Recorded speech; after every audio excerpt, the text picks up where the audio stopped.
lights are off and away they go. Extremely loose. He's managed to hold on. He missed the complete. That is crazy stuff. Side Freitas is on the grass on the infield floor. He slides through. He tags Richard Eck.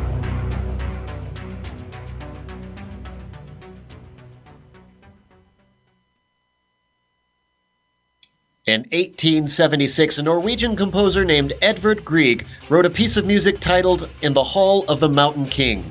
Starting slow, the work builds itself faster, louder, and higher into a crescendo assaulting the ears. In much the same way, this year we followed the progress of an entire season's worth of racing, building itself towards this one moment. All that stands between numerous Pacific Majors drivers and the dreams of a championship is this daunting, spectacular mountain. Much like that famous song, the sound of the engines will build into a deafening cacophony and we'll go racing for 500 kilometers around one of the world's most challenging racecourses. Who will come away as king of the mountain? We'll find out soon as we get ready to watch the Volt Vapes Bathurst 500, and you'll see it all live on the Global Sim Racing channel. Hi, I'm Joe Peak, and with me in the booth today is our own composer of the accordion variety, Bill Soup Zahn. Next to him is our resident V8 supercar expert and shrimp devourer extraordinaire, Sean Crackers Ambrose. Behind the scenes is our director and established Vegemite connoisseur, Amjad Yaman. He's using cameras provided by the first man to successfully win a thumb wrestling match with a kangaroo, Dougie Beard. Sean, its official name is Mount Panorama Circuit, but it can go by much shorter monikers, either Bathurst or sometimes simply The Mountain. Tell us about this place. Joe, welcome to New South Wales, Australia. Yes, sir. We are down under today, and for the Volt Vapes here at Mount Panorama Circuit, Bathurst, if you will.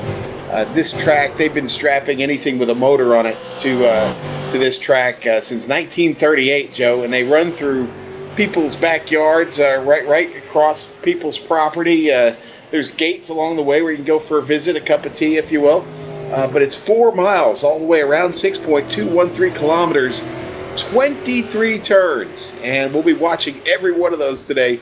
There they are, highlighted for you on the screen. 81 laps today. Just a little over 2 minutes a lap here. It's going to be a long one. It's going to be fun, but it's also going to be a little treacherous. This is a very tight track. Let's take a ride around real quick in the GSRC Aussie V8.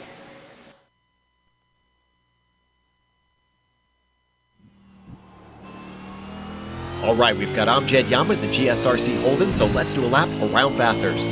Coming down the front stretch, first up is Hell Corner. You can try passes into here, but it's probably better to wait until after. That's because right off the bat, you've got this critical 90-degree left-hander. If you get a bad exit out of here, you're going to lose speed all the way up the mountain straight. However, if you need a chance to relax, take it now, because you won't get it for a long time once we start climbing the hill. Now we hop the crest, and then right away you're braking for Griffin's Bend, which is only turn 2 in this 23-turn track. This corner is deceptively fast, but it's off camber, so it's easy to push wide into the outside wall on the exit. Now you start to get a feel for the rise in elevation as we head for the cutting. Tricky braking with this little kink, and then the car climbs up the astonishingly steep left-hander. Now we start to veer back right around Quarry, which requires incredible precision and really punishes mistakes. Same thing when we hit the top of the hill at Frog Hollow. You've got a series of really fast left-hand bends here with zero runoff, so push the limits at your discretion. It all culminates at McPhillamy Park with this super blind entry and a sand trap that does little to slow the car if you find yourself drifting wide. Immediately you've got to switch left and set up for Skyline. You're chucking the car into the S's on the faith that you can get it slowed in time for the dipper. This drop is really going to rotate the car, so be wary of how soon you get on the gas. After some more S's, you'll stay as far right as you can through turn 17 to set up for the painfully tough Forest Elbow. Curved braking zone, a patience-trying late apex, no runoff, and you're dumped onto the longest straight of the whole track. This is, of course, the Conrod Straight. You're going to go on a roller coaster ride of plunging all the way down the mountain, compressing, and then coming back up over the crest. By this time, you're approaching the Chase, which is the fastest right-hand corner of all of Australian racing. You'll hit around 180 miles an hour, just lift a little, then throw out the anchor for the chicane. This is much trickier than you'd expect. The combo of hitting your braking point accurately and coming up over a blind rise on exit makes it difficult to nail. Now we head for Murray's Corner. This is a good place to try to get a pass in, but it's also pretty deceptive for a 90-degree turn. The high curb means it can unsettle the car and send you spinning into the pit wall. But if you survive the whole way, you finished a lap around Mount Panorama.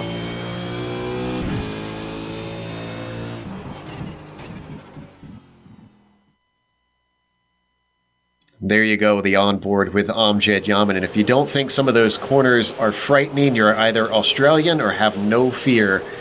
But we have drivers who are going to try and tackle this thing anyways, and let's see where they stand in the points. Bill, what's the Mario Andretti Drivers' Championship looking like? Yeah, I'm going to go through 3 championships here. The Drivers' Championship, the Constructors' Standings, and then the Governor's Cup.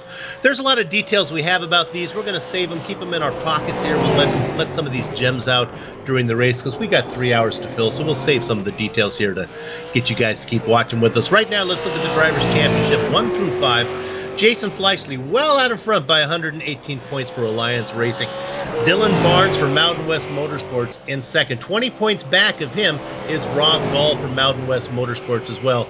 Then there is Dog Bear Blue. That's Jimbo Pfeiffer holding on to fourth spot, only 7 back of the podium position. And then one of my favorite drivers, Bob Beltrami, Mountain West Motorsports. Again, you notice Mountain West Motorsports, 3 out of the top 5 drivers in that overlay. Let's quickly then go to the constructors standings. This is kind of like a team championship here. Alliance Racing out there in front. They got drivers like Bennett and Callisto and Fleischle, Smith and Toma. It's no surprise to see those guys so far out in front.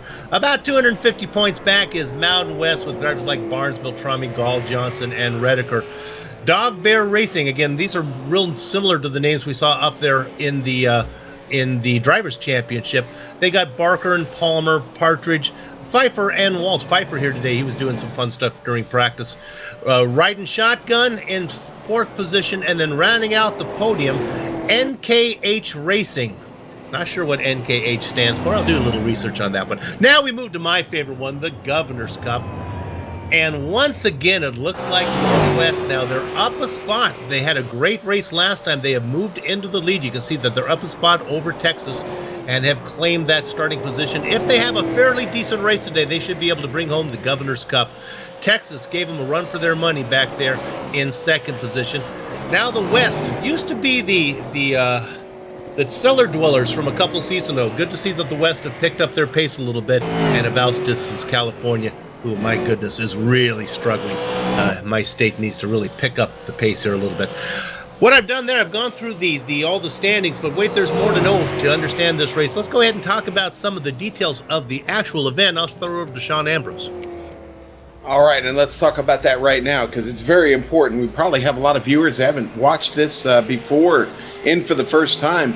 Tonight, we are running the Aussie V8 Supercars. That's the Ford Falcon V8 and the Holden Commodore V8. And beware, they're unlike any car you've ever driven or seen before. Very nimble, very, very fast. Open setups, 100% fuel. You're going to need every bit of it because this is a long one, 81 laps to get around here, and you'll be running that tank all the way to the very end. Probably about 22 to 24 laps, I think, is the window for us today. Repairs, you're going to get one. You're going to need that one. You're going to probably want to keep it in your pocket for as long as you can because these cars do not take damage very well. The temperature is favorable today. There's going to be a lot of grip out here on track. It's 76 degrees. It's a beautiful day, just a little bit of wind. It's overcast. Again, the fact that it's overcast, the temperature is down. We're going to probably see some grip. You're definitely going to need it on this track today, Soup and Joe. Grip is your friend here. A lot of twisty bits to get through, and you're going to need some help because this car skates all over the place. Yeah, having driven it for a season myself, I can attest it's not particularly grippy in most situations, but I'm sure the drivers are grateful for this overcast day to give them just that little bit more to help them around what is going to be a grueling race. Now, Bill mentioned some of the championships that these drivers are fighting for. We should mention that Jason Fleischle is our 2016 season champion of the Mario Andretti Drivers' Championship.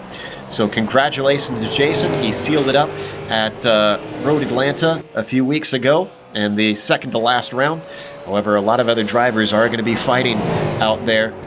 We should mention that as far as the Governor's Cups go, we have a lot of guys fighting for them. The Bigfoot for the Northwest Cup, the Big Kahuna for the California Cup is up for grabs. Fleischle did lock up the West Championship, so he cannot be overtaken there.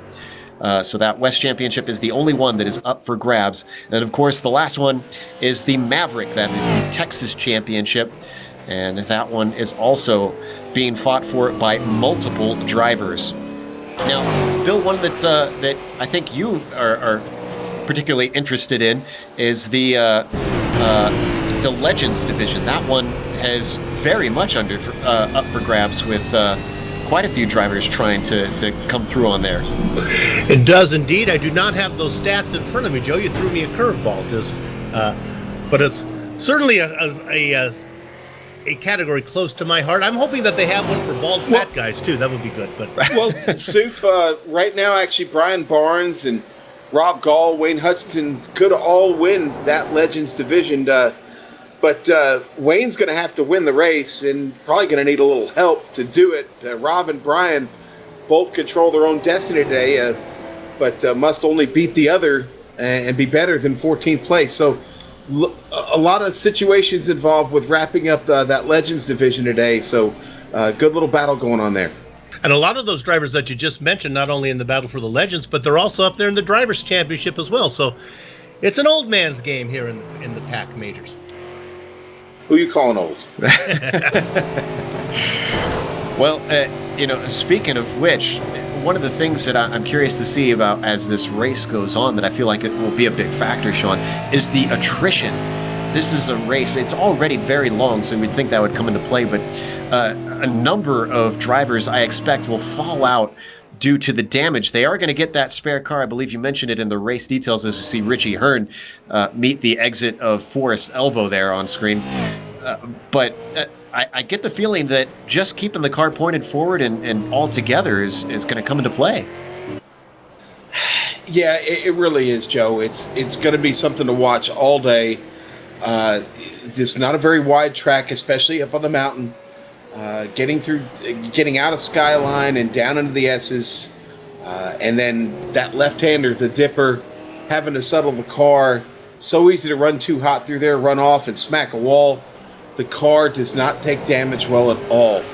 The fenders will pop right off on you. The whole front end will pop off.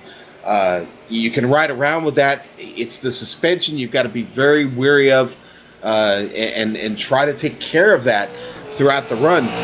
That just because you have that spare car, if your damage is, let's say, drivable, you probably want to keep that card in your pocket for a while, because you very well may need it again.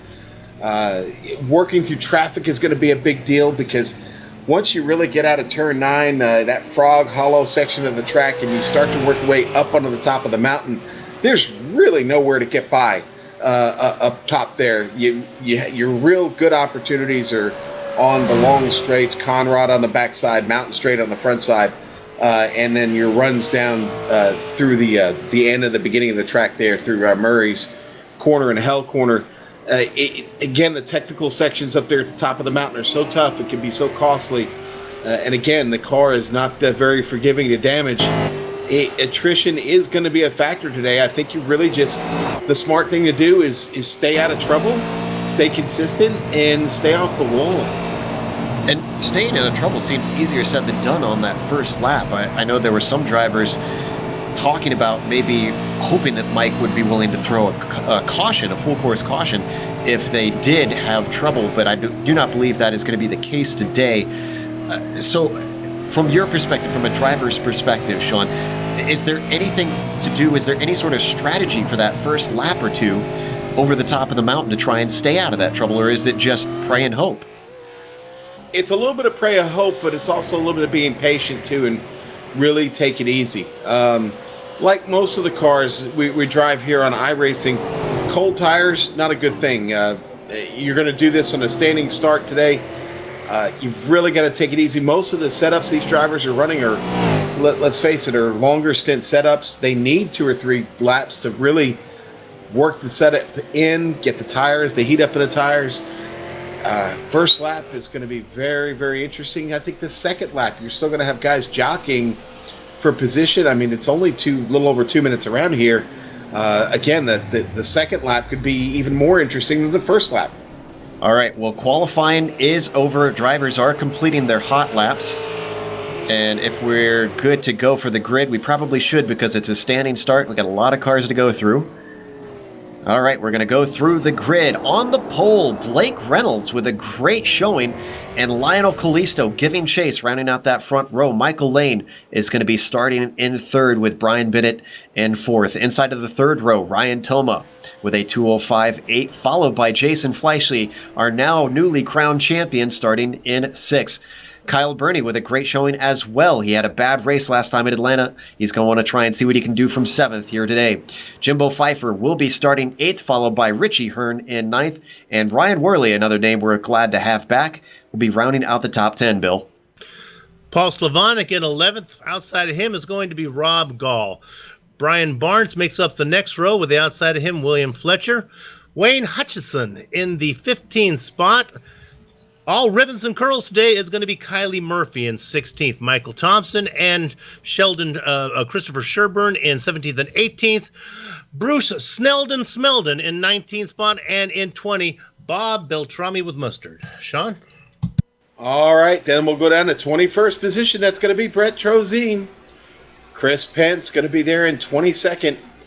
Mark Herzog, 23rd today. Paul Geringer, 24th. Stephen Paulison, 25th. Jared Morgan, 26th. Gary Nichols, 27th today. Andy Kennedy, 28th. Mike Franklin, 29th. Nick Hunt rounds out the top 30, and we've got just a few left. I'll take those two here real quick. In 31st, that's going to be our buddy Smitty, Michael Smith. Ray Partridge, 32nd. Tom Dreiling in 33rd. Mark Rediker, 34th. Seth Alberts, 35th. And Michael Dow going to round out this 36-car field. 36 cars is a lot of cars on this track, especially up on the mountainside, Joe. Yeah, I was just going to say, this is a large field, and navigating through the narrow parts will certainly be interesting. Now, Bill, you always like to give these little stats and things. What's the over-under for today for betting for cars left at the finish line? It's 35 out there right now, 36. I think we're going to, even with one fast repair, I believe we're going to lose more than half. Over-under is 15.5 to finish this car. All right, so if you want to bet for the under, that'll be the car 15 or fewer cars at the finish line and over 16 or more at the finish line. And that, for me, that's going to be running and actually taking the checkered flag, actually coming across the line. That's right. As you can see, everybody has now finished their hot laps, and now they're going to be gridding up for this standing start, which is going to be even more interesting. Hopefully, Sean, guys have been practicing those standing starts because there's a lot of power in these cars. A lot of power. Got to be real careful with the combination of clutch and throttle off the start, Joe. First of all, you got to remember to let off the clutch or engage the clutch to begin with to get started. So a lot of things to pay attention to. You don't have any traction control here to get started with. You have to be you don't have very far to the first turn once you get started either. It's just about 150, about 300 yards, I think, to the to Hell Corner, and you're going to have 36 angry, very, very angry Aussie V8s going to take that trip down there, and I can't wait to see this thing get started. And we understand that by gridding, a couple drivers have actually taken their championship just by showing up. I'm trying to check my notes to see who it is. Yep, that's Alliance. I think it's Alliance with Kalisto and Bennett out there in Fleischle. Just by getting on the grid, that's going to give them the Constructors' Championship. Awesome stuff. And Kalisto wins the Big Kahuna by showing up today. So congratulations to Lionel Kalisto for winning the California Championship. And you can see just how many cars are out there going around the corner, lining up. And boy, they're going to have an extra corner to deal with compared to everybody else in front of them. Just a few more seconds, then we are going to go green. I'm wondering if we're going to get a few cars starting from pit lane here. I'm not seeing anybody from this camera angle. I don't see anybody sitting down there. I don't have anybody on my timing and scoring sitting in the pit lane, Joe. All right, everybody's got the guts to go from the green then. Few more seconds, and then the lights are going to go up here for 500 kilometers around Mount Panorama Circuit. Lights are up. Engines are starting to rev. Blake Reynolds on the pole. Who's going to get a good start? Green is out, and there they go. Looks like everybody up at the front of the field got a good start. No stallers. Around Hell Corner they go. Ooh, bit of a wiggle there. Not sure who that was. Looks like that was Jason Fleischle, our champion, actually. Gets a terrible run up the mountain straight. And already a battle for the lead. Blake Reynolds to the inside of Lionel Kalisto, and Kalisto elects to back out of it. The entire field got through Hell Corner safe, Joe. Good stuff, good stuff. And looking at Griffin's Bend, it looks like most everybody is getting through safe. Now we're up into the cutting. Things start to really get narrow now. And a lot of single file racing. Everybody's driving this one incredibly smart, Bill. This is where they were worried if the car were to get sideways, kind of Austin powered, and could stop the whole field. So far, so good. We are already over McPhillamy Park. Blake Reynolds still leading the way down into Skyline. Can everybody make it through the cutting? It's already very blind, and with cars in front of you, you see even less of your markers.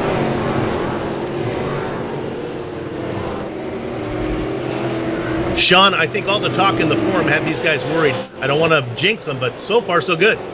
So far, yeah, absolutely. Pretty happy with the way things have started here. Now we've got several cars that have kind of hung back and kind of just taken it easy.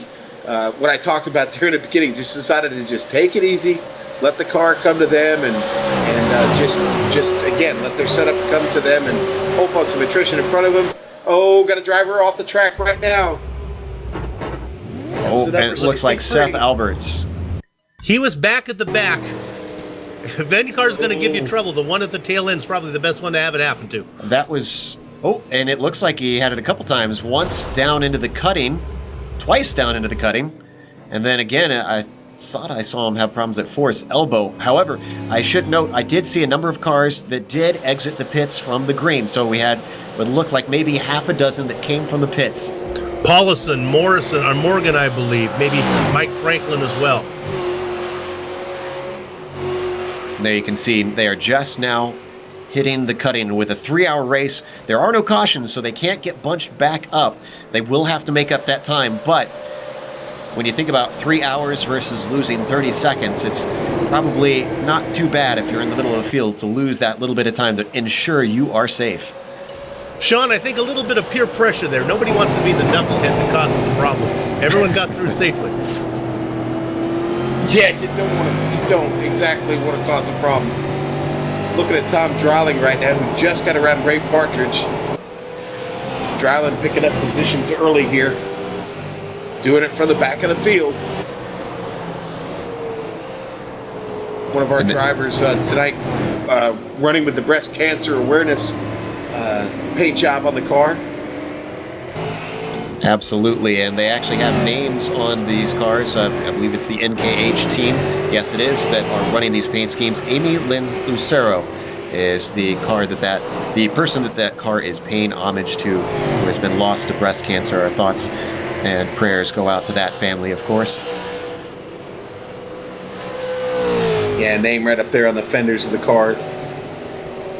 Now, I was watching, and we did see a little bit up front that Brian Bennett was really putting the pressure on Lionel Kalisto for that second position. They haven't been able to get right up behind our leader, Blake Reynolds, but second place was under threat coming up the mountain. That stretched out coming back down the mountain into the chase as they complete lap 2. And you can see, actually, our top 4 have started to spread away. There's 2 seconds from Michael Lane in 4th to Kyle Burney in 5th.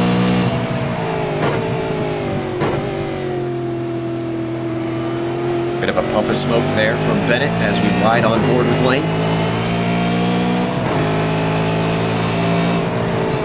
Top 4 drivers getting in a nice little rhythm up there, and they are beginning to distance themselves. Bernie doing the best he can to hang with these guys. Did something happen to Nicholas Hunt? He's coming out of the pits. There you can see him stopped, waiting for the entire field to have to streak by before he gets a gap.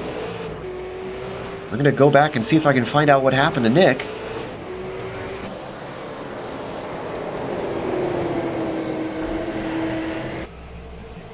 I'm not seeing any contact with the wall. This is highly unusual.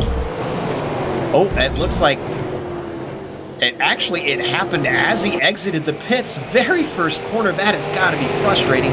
Nick got on the power, car swerved, and he pancaked it on the outside of Hell Corner. He didn't even get to race. I'll start from the pits so I'm safe, and then you make a mistake exiting the pits. And Sean, I feel like that's a testament to just how tough these cars are to drive. Yeah, they really are. Especially early on in a run, you've got to be so careful. This is such a technical track. Like I said, up there on the mountain, so much to be aware of and no space to really get it done. And a little mistake like that cost you the race right there. You've got the one fast repair, but again, it's tough to come back from. This is a long track, lots of high speed, or a few really good high speed sections. It's hard to make that ground up.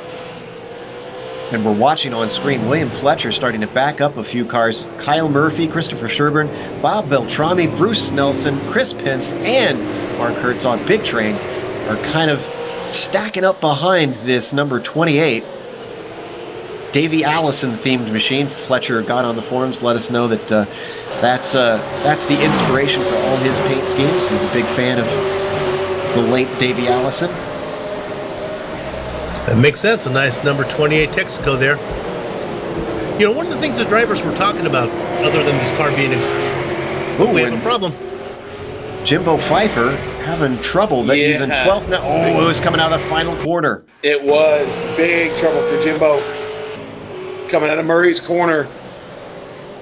Doesn't make contact, but still has to get the car resetting around there, and everybody coming through. Oh, man. Spins it around and finally gets it back up out on the track. Very lucky he didn't hit that inside wall. That's Worley and Hearn that got around him there.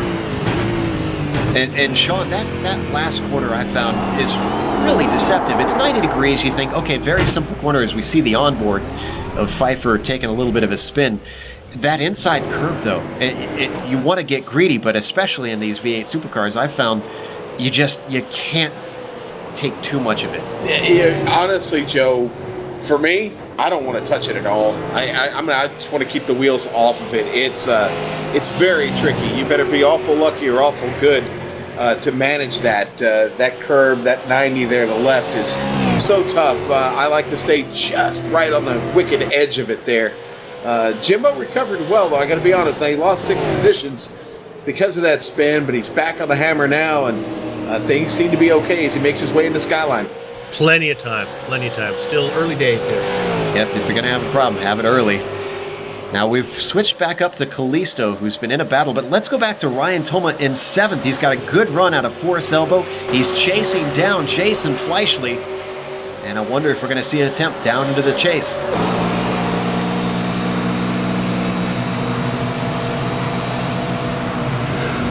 Riding on board with Ryan right there. Looks like he's not quite close enough, but they gain a lot of ground just ahead on Kyle Gurney, that 5th place car. Sean, one of the things that surprised me when checking out the forums and stuff the drivers were talking about was the difficulty they were having with cold tires, to the point where they were saying they didn't come in for 2 or 3 laps on this big course. I said, I can't believe that it takes that long for them to come in. And then they were also talking about short shifting early so to avoid tire spin on cold tires. My gosh, it must be, these cars must really have a hard time with getting the rubber warmed up. Well, and the lower track temperature today is certainly contributing to that. The fact that we've got a cloudy day, it is taking 2 or 3 laps, but it looks like just about everybody has got the heat in the tires now. Everybody's stuck to it. And, honestly, I'm very impressed with how this race has started. We've not seen the early race carnage that we thought we might see today. And again, I think the temperature playing a really, really big factor in how this race has gotten started soon. Not just us, but I believe all the drivers they've got to be happy with what's going on right now. Well, now they can focus and settle down on the task at hand, and Jimbo Pfeiffer's trying to do that as he tries to work his way back through the field. He's got Wayne Hutchinson's in his sight. Oh, and look at the launch that he gets up out of the cutting. Through Quarry they go, very narrow. Oh, but he's stuck now. He has nowhere to go. And Hutchison even holds the inside. Just behind them, that's Michael Thompson, just sitting in the popcorn position. Great run coming out of McPhillamy Park, and Hutchison does not fight over Skyline. Oh, Jimbo got to be careful there. You don't want to get a slowdown penalty. He got the left tires all the way over there, Joe. It looks like he was clean. He's not slowing up yet. Guess we'll find out for sure once he comes out of Forest Elbow. And unfortunately, that side-by-side has put Hutchison within the grip of Thompson now, plunging back down the hill. West driver just stalking him, seeing what he can find. Don't think he's quite close enough. They're going to swing through the very fast right-hand kink and now throw out the anchors down into the chase. Up and over the crest. Great run there by Michael Thompson. He's going to get another chance into Murray's.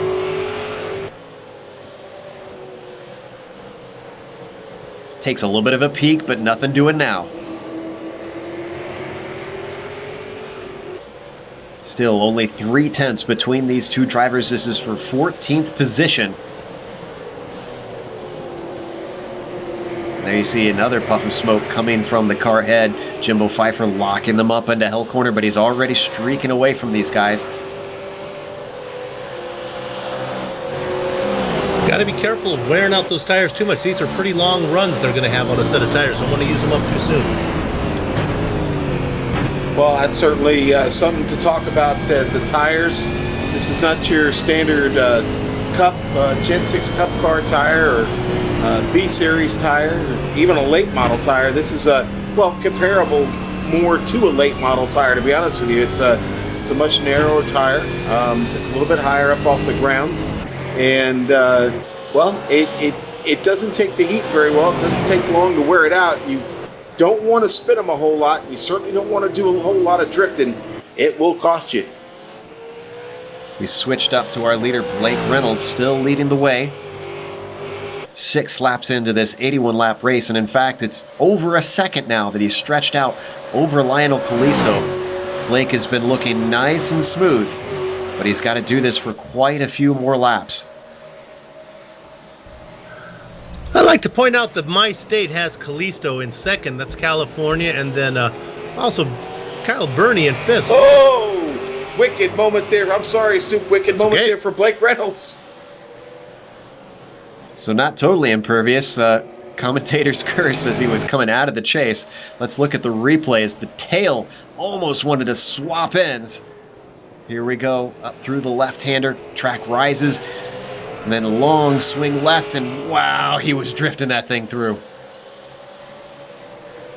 Yeah, that was that drifting situation I mentioned you really don't want to do a whole lot of here.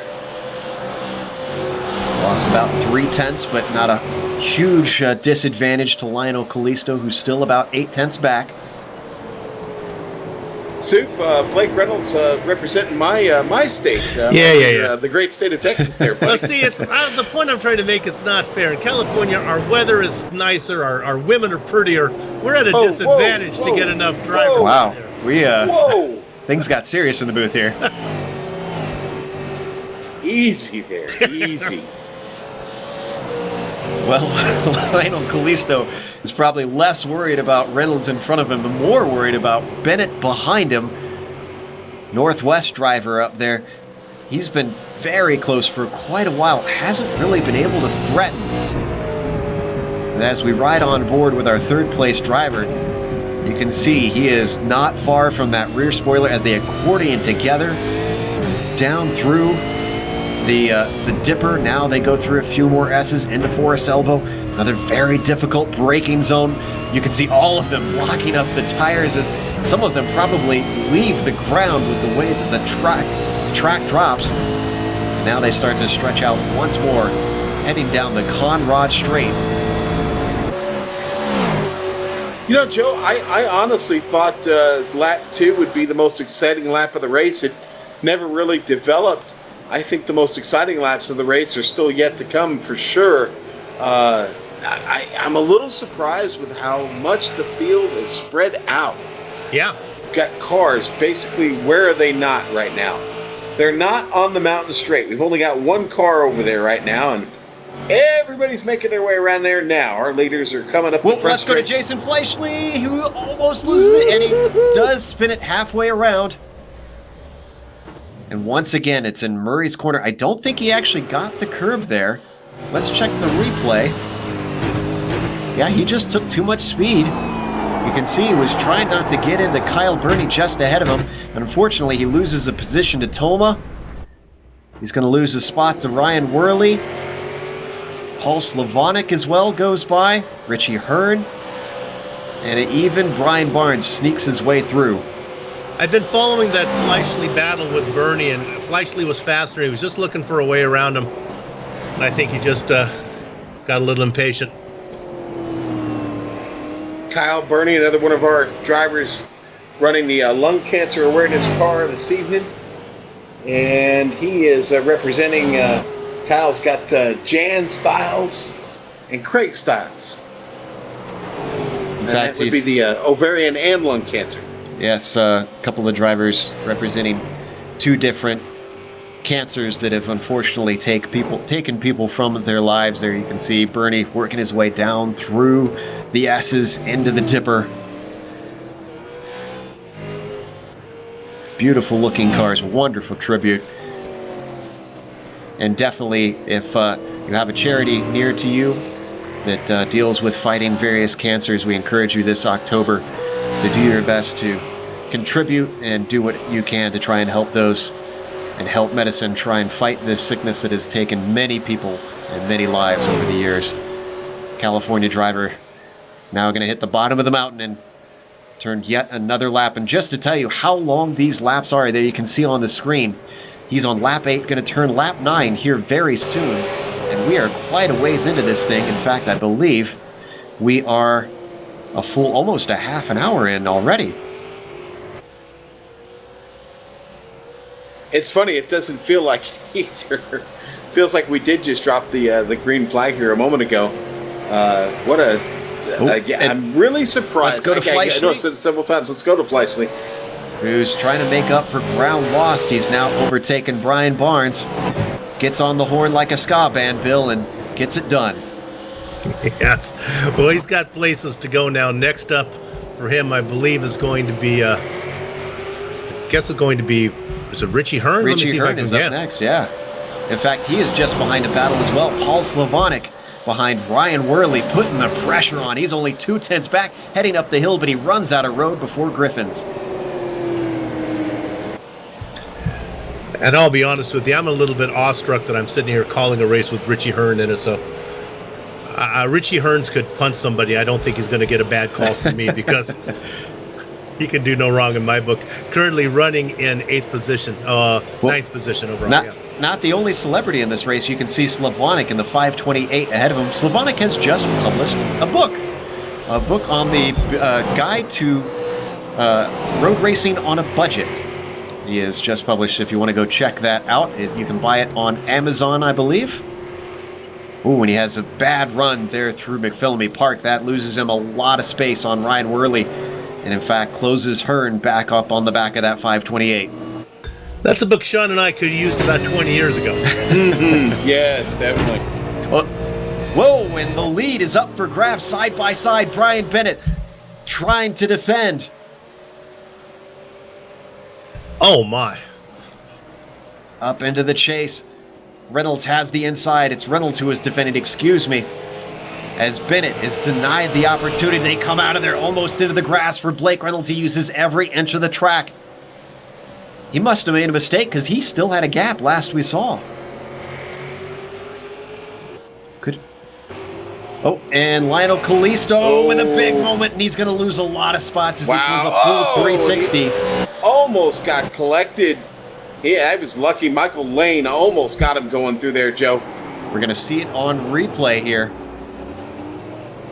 Woo! Inches to spare. Let's watch on board from Lane. That was a case of go for the smoke, and hopefully the car won't still be there. Here we are riding on board.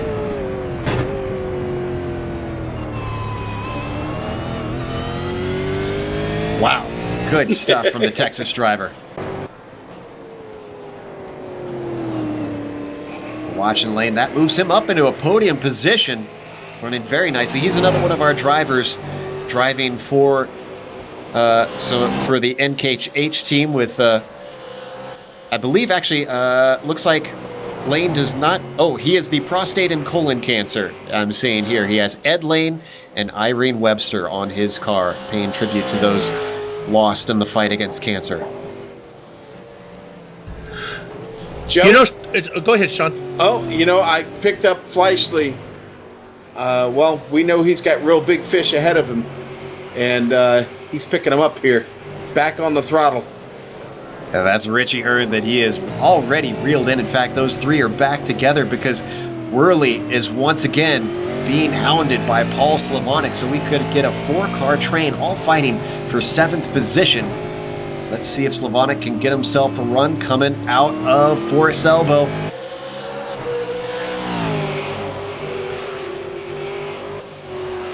Looks like they are just about dead even as they plunge down the hill. However, behind them, Hearn drops back quite a bit.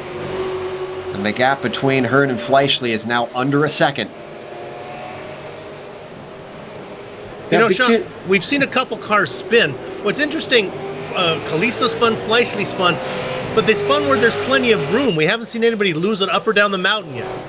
Not really. No, we haven't. And that's been one of the more big surprises for me, is we've seen everybody really take care of themselves up there on the top of the mountain. Down here at the bottom, you've got a little room for error. Not much, but you've got some grass to run off into, and especially here at the end of the track.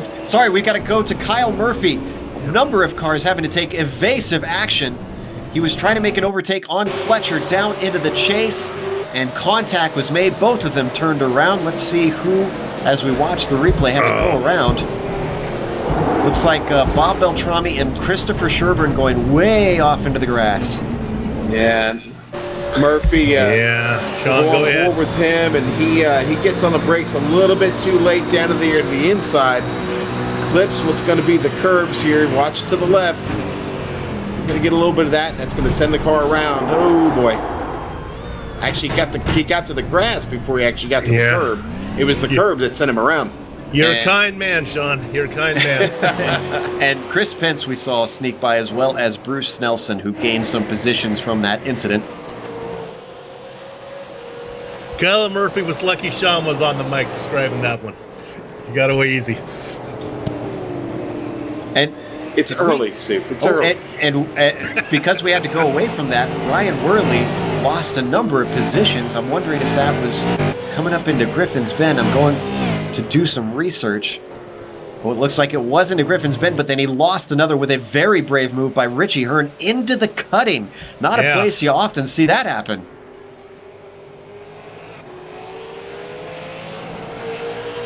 Meanwhile, Brian Bennett, we switched back up to the leaders. And he is still all over Blake Reynolds. Now, let's stay on this, but a quick update. Yes. Murphy got a black flag for that avoidable contact with the number 28. Stewards did not like that. Somebody listening to the broadcast, I think. They weren't listening to me. They were listening to you, obviously. Mike knows all and sees all out there, so I'm sure he didn't need us to tell him that happened. Meanwhile, Ryan Worley has Jason Fleischle right on top of him now. In Murphy's defense, as soon as he made the mistake, a bad word came out of his mouth over the mic, so he knew he was in trouble. He knew he made a move there. And I believe he gave an apology over the mic as well. Hey, it happens. They're not driving to I'm sure you can find one along the way here somewhere, though. I'm sure there's an open gate somewhere. You can just drive through and run up the driveway and pick up some fresh eggs and milk. Meanwhile, as we ride on the gearbox of Worley coming through Griffin's Bend, remember Fleischle made a mistake coming around Murray.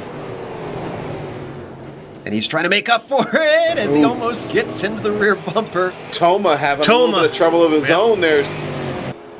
Getting up the hill, gets too much curb, gets off to the left. Running in fifth, he's going to lose that position. He bounced it off the right side, then it came across on the left side. A little bit too greedy up through Quarry. Man, car is not looking good.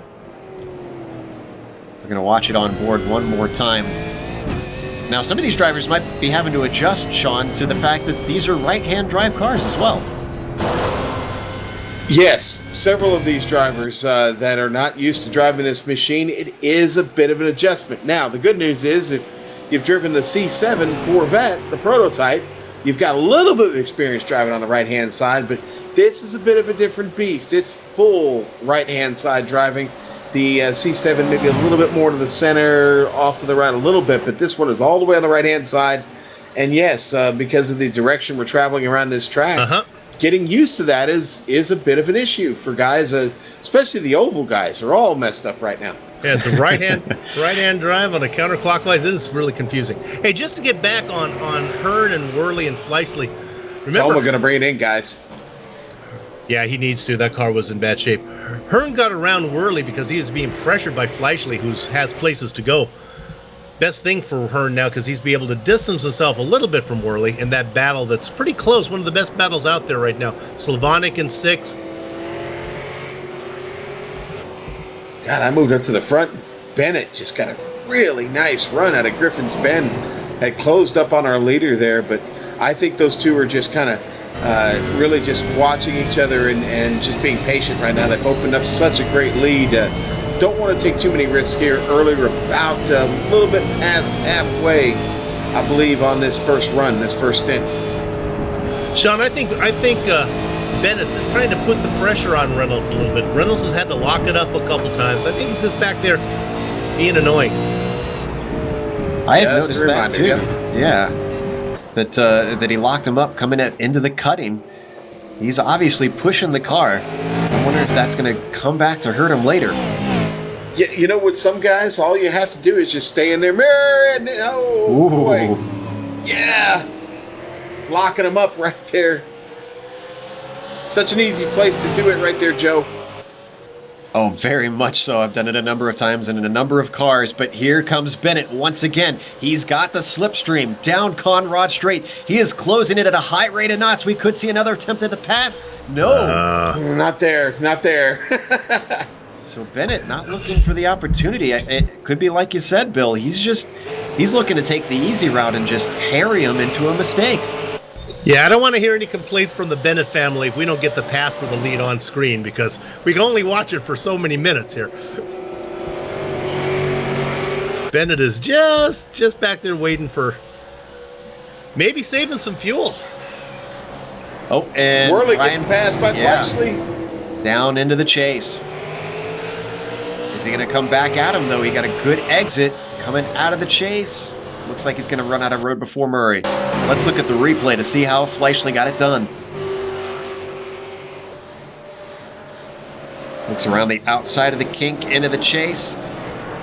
And very clean. I don't think Worley was looking to fight that one too hard.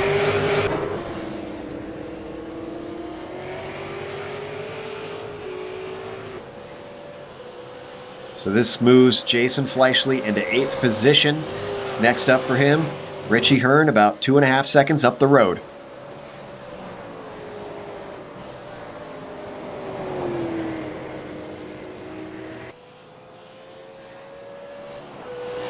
Looking for drivers that are still racing. Ryan Toma is really the only driver who's taken a pit stop who's anywhere close to being competitive right now.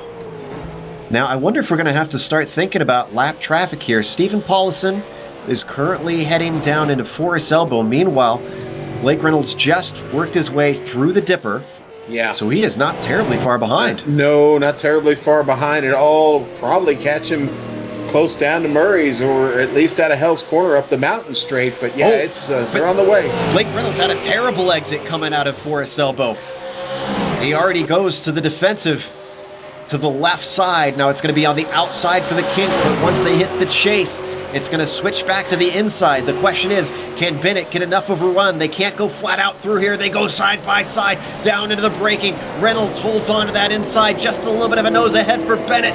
Tries to get the acceleration out of the chase and up over the hill, and he gets it done. But he's got to hold on to it down into Murray's corner. Blake Reynolds takes a little bit of a look into the 90-degree left-hander, but he backs out of it.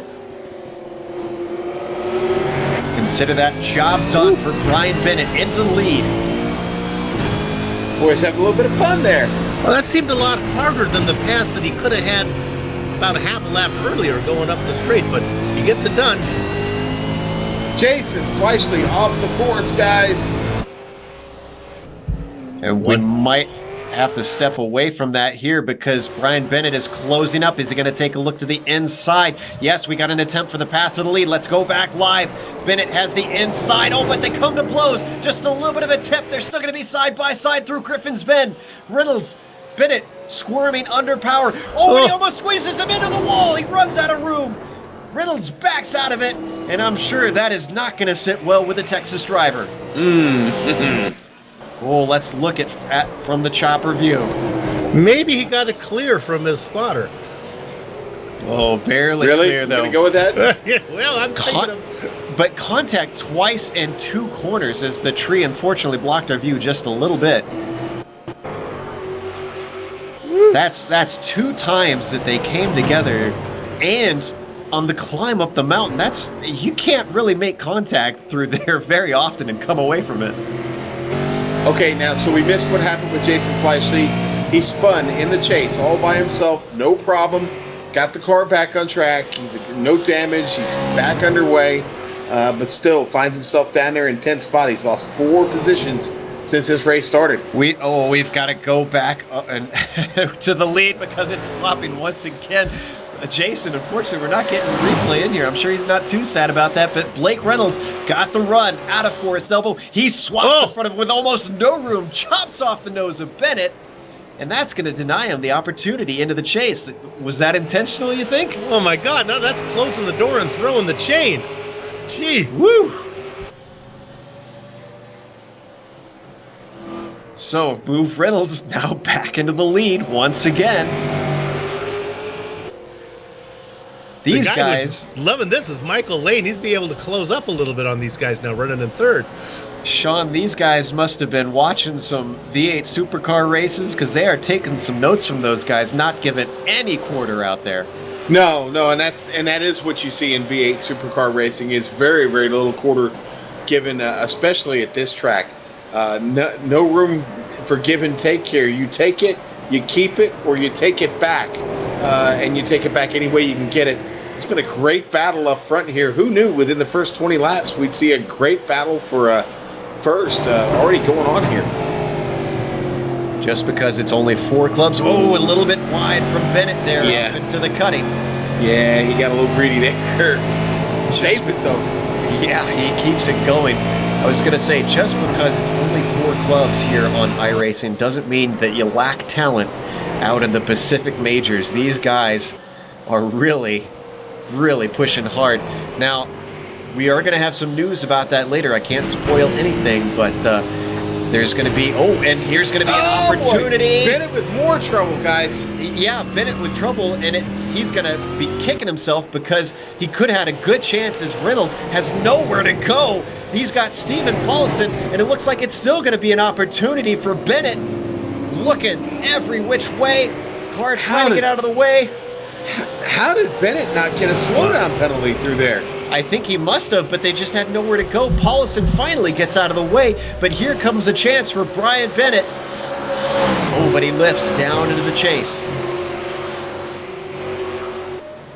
And guys, the 3rd place driver, Lane, is coming. Really helped by Paulison there as the 2 leaders were really held up. Lane can see him now. Well, they've got Ray Partridge right up in front of him. Barnes spins. Looks like Forrest Elbow. Yeah. Barnes has trouble down in Forrest Elbow, or what I like to call that Falcon turn. And he has to wait a while to get turned around. Yeah, he does. Got traffic coming through, and it... Oh, boy, he still clips the wall. He's very lucky that both Fleischle and Pfeiffer, who've had problems of their own, were able to avoid him. He's at one of the most blind portions of that turn. Let's watch on board Pfeiffer just to see how much he was able to see before he came up on this car. There's Wayne Hutchinson coming right around him now on the track where I know we're watching the replay. As we go back live, Barnes with all kinds of trouble. Heavy damage on the left front of that car. Hope it's not hailing too bad. Wheel looks to be straight in the cockpit. Think we better go back up to the leaders here as they're going up the hill. They got Ray Partridge in front of them, and it's a 3-car battle. Now Partridge pulls that car over. Reynolds gets by, Bennett gets by, Lane gets by. Yeah. And it doesn't really look like any of them lost or gained any time on one another, so it affected them just about equally. They've got roughly a second between each of our top 3, but they're coming up on more traffic. That's Tom Dreiling up next. And just to follow up, when they got behind Paulson had nowhere to go. Look at Dreiling. They caught him at the absolute worst moment. And Tom Dreiling is getting lucky if he pulls over here. Is he gonna? No. Boy, guys, Blake Reynolds is really abusing the car right now. He is. He's digging hard. I'm surprised that we didn't see Tom Dreiling pull to the side. This is going to be his best opportunity. Hope he will soon. As they close up under braking, this is going to bunch them together. Look at Bennett gain ground down into the chase. And now he pulls over to the side, gives them the inside line. 2 of them are going to get by, but I don't believe it's going to be all 3 in one corner. Oh, yeah, there he goes. Bennett his corner entry was really compromised there, as he had to have a real shallow entry, and those 3 drivers still battling. And real quick, let's stay on this battle, but Michael Smith has retired from the race. He did not hit anything, did not rage quit. He had enough of the mountain. Boy, that tells you something, Sean. Michael Smith is not a weak driver by any means, and for him to say, I can't handle this anymore. Whew. No, Smitty is certainly not there's no lack of talent there. And now what might have been the case is the poor guy might not have had enough chance to practice. So important, this car, this track, this combination.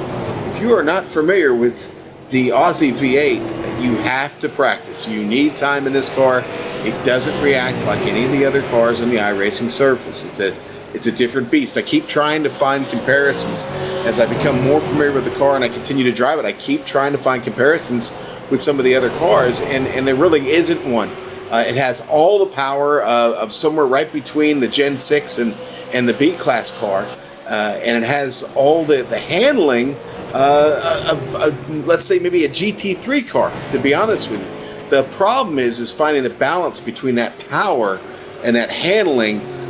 They seem to fight each other, if you know what I mean, Joe. You're either got a lot of understeer, a lot of oversteer, or you've just got, again, too much power, too much torque. This track, a perfect example, up on the top of the mountain, where you're looking for great handling, but you also want great exit speed. So it's something you chase the whole race here. We're watching our way through the field here. We see Richie Hearn still chasing Paul Slavonic for that 6th position, although behind him, Ryan Worley is not giving up. And yeah, you're right, Sean. Like I said, I spent a season driving it, so I've become relatively familiar. And to me, it's almost like a heavier version of the Lotus 49. It's just long braking zones and not a lot of downforce on the car. So it's very tricky. Honestly, my opinion is it's the hardest car to drive on the iRacing service. Now, I've heard some say that the sprint car is more difficult, so I will qualify that by saying hardest road car on the service. Yeah, well, classifying it as a road car is, well, that is what it is.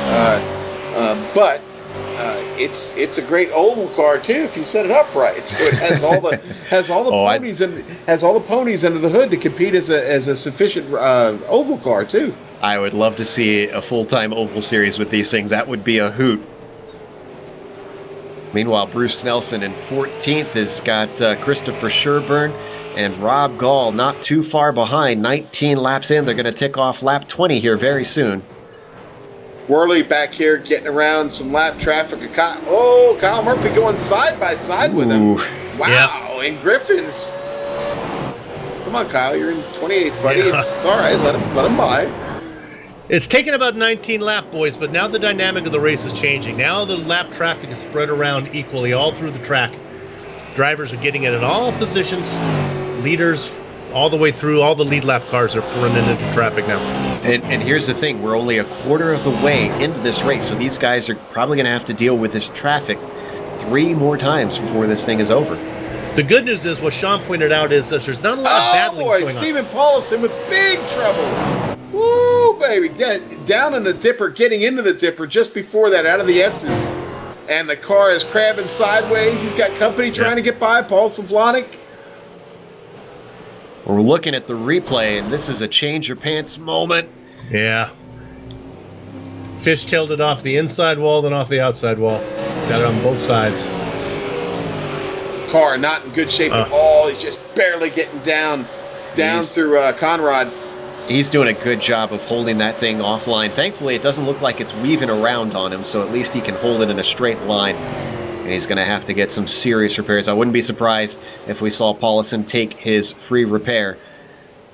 Yeah, I think he's going to need it. Sean, we are 45. Oh, he's going to straight line this thing. He's just going to try and take a little bit of a shortcut there to stay out of everyone's way in what is a difficult corner. But I was going to say, we're 45 minutes into this thing, so not terribly long. But Sean, I have to imagine fatigue is starting to come into play. We're seeing drivers make mistakes. Well, yeah, definitely. This track requires laser focus. In fact, I was talking to Jason Flashley about it just a little bit, and he was telling me it's just so easy here to make a mistake if you don't have that laser focus lap after lap. Really tough to recover from that and get back into a rhythm. Once you've broken it, you've got to basically reset and start all over again, and it's a tough thing to do. Our leader getting through traffic again, Joe. Yep, currently Reynolds dealing with a teammate, I believe, Mike Franklin. Clubmate, I should say. I saw the flag on the roof, and I got a little carried away there. And look at him, just clog these guys up. Now, this is going to give an opportunity, I think, potentially. Ooh.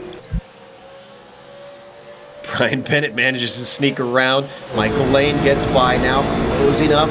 He's elected usually not to go for the pass down to the chase, but this time Bennett says, give it to me. He's going to have the inside of the first half, outside of the second half, down into the chase. Can't quite get it done. He's not fully alongside. Holds on to a little bit of room, but as it switches back one more time, it's not enough, and the advantage goes to Blake Reynolds, who says, I've got enough of this. He goes in for a pit stop. Okay, so that might be dominoes starting to fall here with Blake Reynolds going in. We are just getting into that window here, Joe. Reynolds was actually distancing himself from Bennett. Bennett is just abusing that car horribly. I think it was beginning to go away from him. Lane really has pulled up right behind Bennett now. So what can Bennett do with clear track in front of him is the question. Well, Blake had definitely done his fair share of abusing his car. I got a feeling that those tires are screaming at him, and that's why he came in a little early for fuel. Like I said, I think that window's more along the lines of 22 to somewhere between about 22 and 26 laps. But Blake Reynolds coming in for full service, still on the pit lane, getting 4 fresh tires and full fuel. Now, Bennett, we saw he was a Northwest driver. However, he is not up for the Bigfoot. The drivers competing for that are Brian Barnes and Wayne Hutchison. And Barnes has to finish 12th or better to seal it up today. Well, must be hearing you, because currently running in 12th position. Well, and actually that's changing. He's coming in for his stop. So he's slipping down the order. But Hutchison, to win, Hutchison has to win the race. So I don't think that Barnes really has to worry too much unless we see quite a bit of attrition and Hutchison move up the order. Guys, battle up front. Michael Lane has caught our leader, Brian Bennett. He was in the popcorn position before. Now he's in a position to potentially challenge. Less than half a second. And Slavonic is having trouble, I understand. Big trouble. Oh, my. Oh, he got it. It's the Allison car. Slavonic, yep. But it wasn't his fault. It was Dreiling, yeah. Got loose, and there's nowhere he could... Let's watch on board Slavonic. He had some warning. He could see it happening ahead of him. Yeah, but he saw it at the crest, Joe, and you know what it's like trying to get off the power coming off the crest like that, the crest of the hill. If you're getting good lap times, you are marginal at that corner no matter what. Dreiling's heavy damage credit, on Slavonics' car. Dreiling did everything he could to try to get the racing lane open. He knew he was in trouble. Usually we tell him to lock it down, but you can't really lock it down like you can at a normal track here because honestly, you can block the entire track. You've got to get your car off the racing line. And whoa, is a moment for Dreiling. I was questioning his decision without that rear wing. He has not come in to get his car repaired. Oh, guys, Beltrami with trouble. Bob Beltrami with trouble back there in 18th place. Ouch. Tank slapper for him. And that is his trouble there coming out in the cutting. Ooh. No, it looks like it was out of Griffin, actually. Yeah, well, I'm sorry. It was out of Griffin, yeah, where he had trouble. Going to give up a position to Mike Franklin. Looks like, unfortunately, the salami has slipped off the bread for Bob Beltrami, so he's going to have a difficult rest of the race unless he comes in and gets a free repair. Meanwhile, we're still looking at this battle for the lead because Lane is hassling Bennett now. And these two have yet to make their stop. Look at the wide exit from Brian Bennett. This is going to give the draft to Michael Lane. What can he do?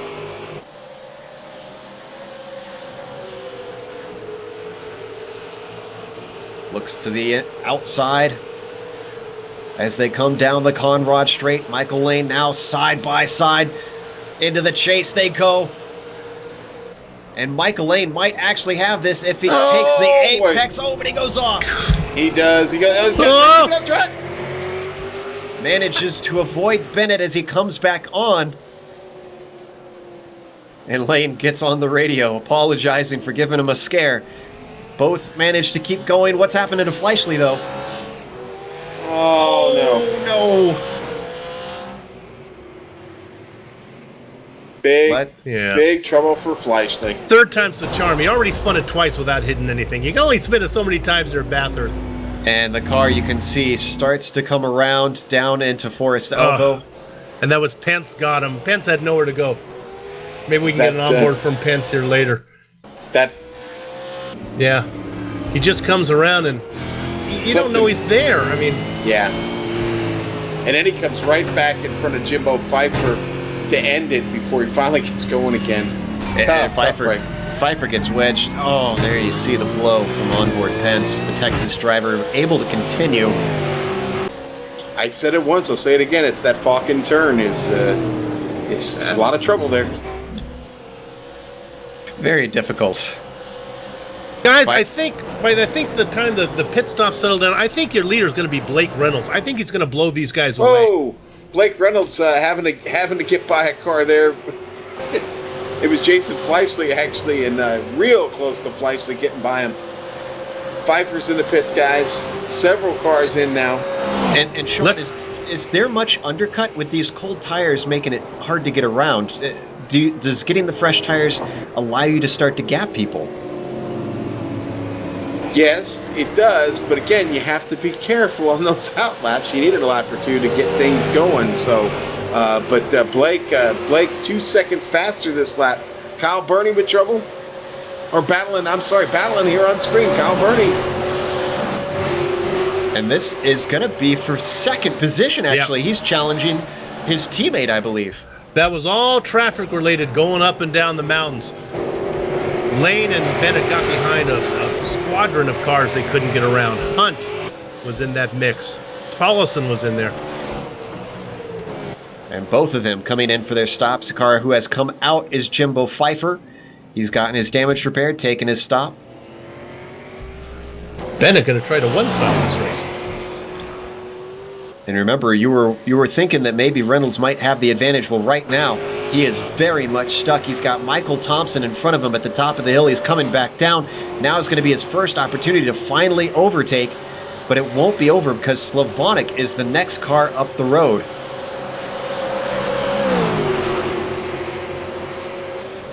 Right now, Reynolds the leader of all the cars who've pitted. He's ahead of looks like Ryan Toma, by about 11 seconds.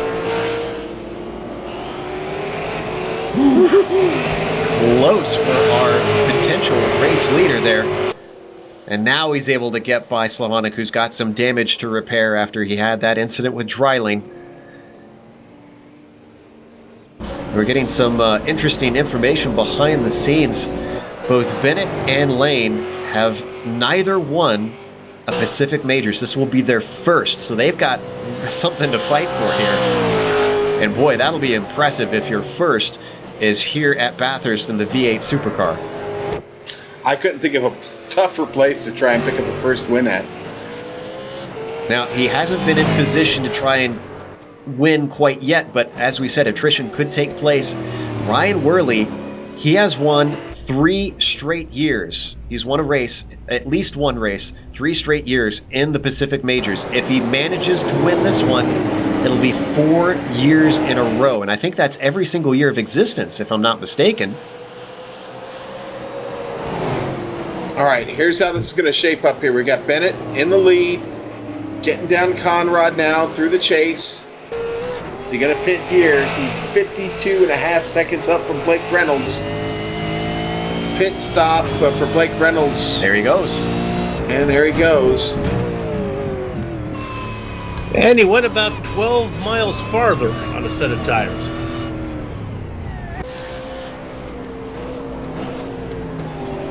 Blake Reynolds right now is currently stuck behind Beltrami, and just ahead of them as well, Ray Partridge.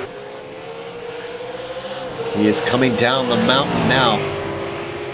Now, both of these guys are back markers, so this is not for position. So they should be getting blue flags.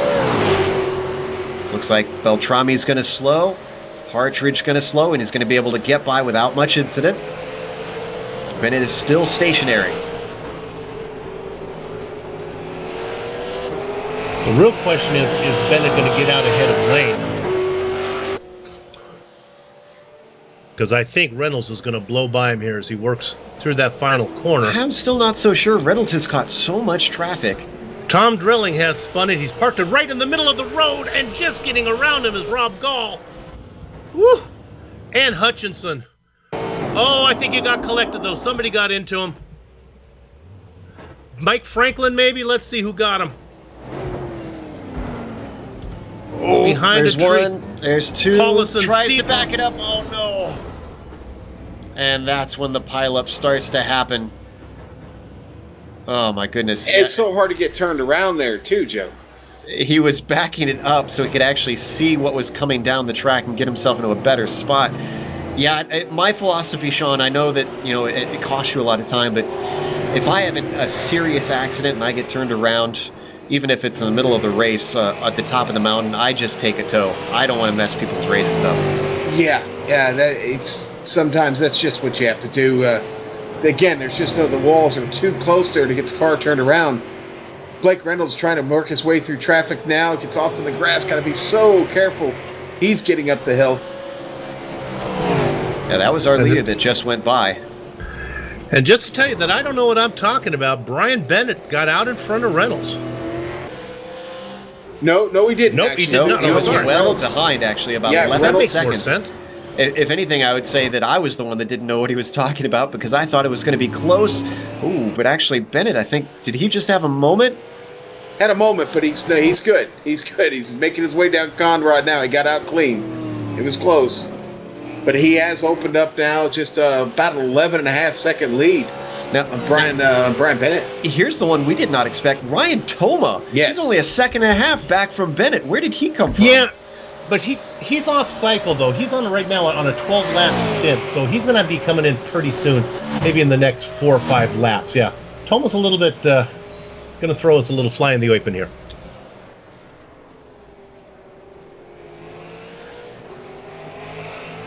Michael Lane, meanwhile, for those wondering, is a little bit farther back. I'm seeing about 3 seconds, actually, between Lane and Bennett.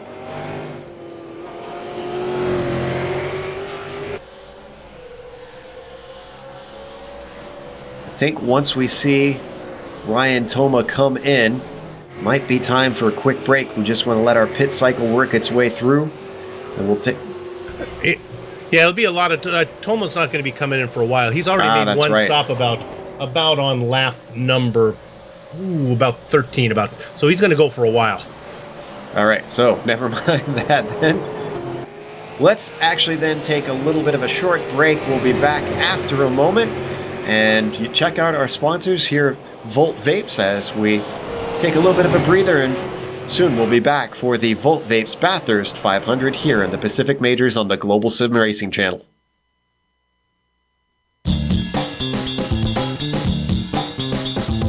Hi, my name is Donovan Johns. I'm the owner-operator of Volt Vapes here in Boise, Idaho. We opened our first location inside the Boise Town Square Mall in February of 2013. And our second location we opened up on the corner of Fairview and Milwaukee in May of 2013. One of the things that we specialize here is in the entry-level and mid-level range hardware and equipment for beginning vapors to really get the concept of vaping down and to feel confident in their education levels so they're not going to be inundated or overwhelmed with some of the higher end mods. One of the things we also do here is we have the build your own kits, which you can pick any of our entry-level, mid-level batteries and tanks and assemble it into your own kit so you can take home exactly what it is you're looking for when you leave the store.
Welcome back to Bathurst. We're watching the final round of the 2016 season in the Pacific Majors. It's the Volt Vapes Bathurst 500. We're 28 laps into this grueling race. And right now, Blake Reynolds is your leader. He's been leading most of the way. He's been hard challenged by Brian Bennett. However, there's a 15-second gap, but they are on different strategies at the moment, which explains the difference. Ryan Toma is behind them in third. Michael Lane is currently fourth. Kyle Burney with a nice top 5 at the moment, doing a good job of trying to make up for his miserable Road Atlanta race. Lionel Colisto is holding 6th with Ryan Worley in 7th. Richie Hearn showing he doesn't know he knows more than just Indy cars, and is in 8th. Jimbo Pfeiffer is in 9th, and Paul Slavonic rounds out our top 10 despite some issues early in the race for Slavonic. Now, a driver who unfortunately is not out there currently, Jared Morgan, has joined us in the booth. Welcome, Jared. Howdy, fellas. I see you're currently scored in 30th. You're sitting in the pits. Are you getting repairs done? Do you anticipate getting back out there? Yeah, I'll be back out there. I've got about 2 minutes of optional remaining here.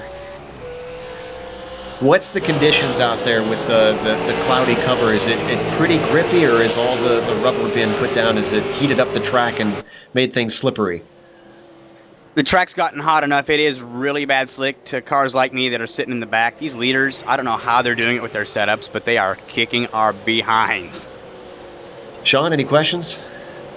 Yeah, actually, Jared, the fuel, full stint, 22 to 24 laps? Somewhere around there for most of the leaders. Yeah, that seems to be the case. So what's your strategy heading back out? Don't wreck again. I've used up my fast repair already. Good news is we ran this race the first time in 2014, which was my first road course start. Bad idea.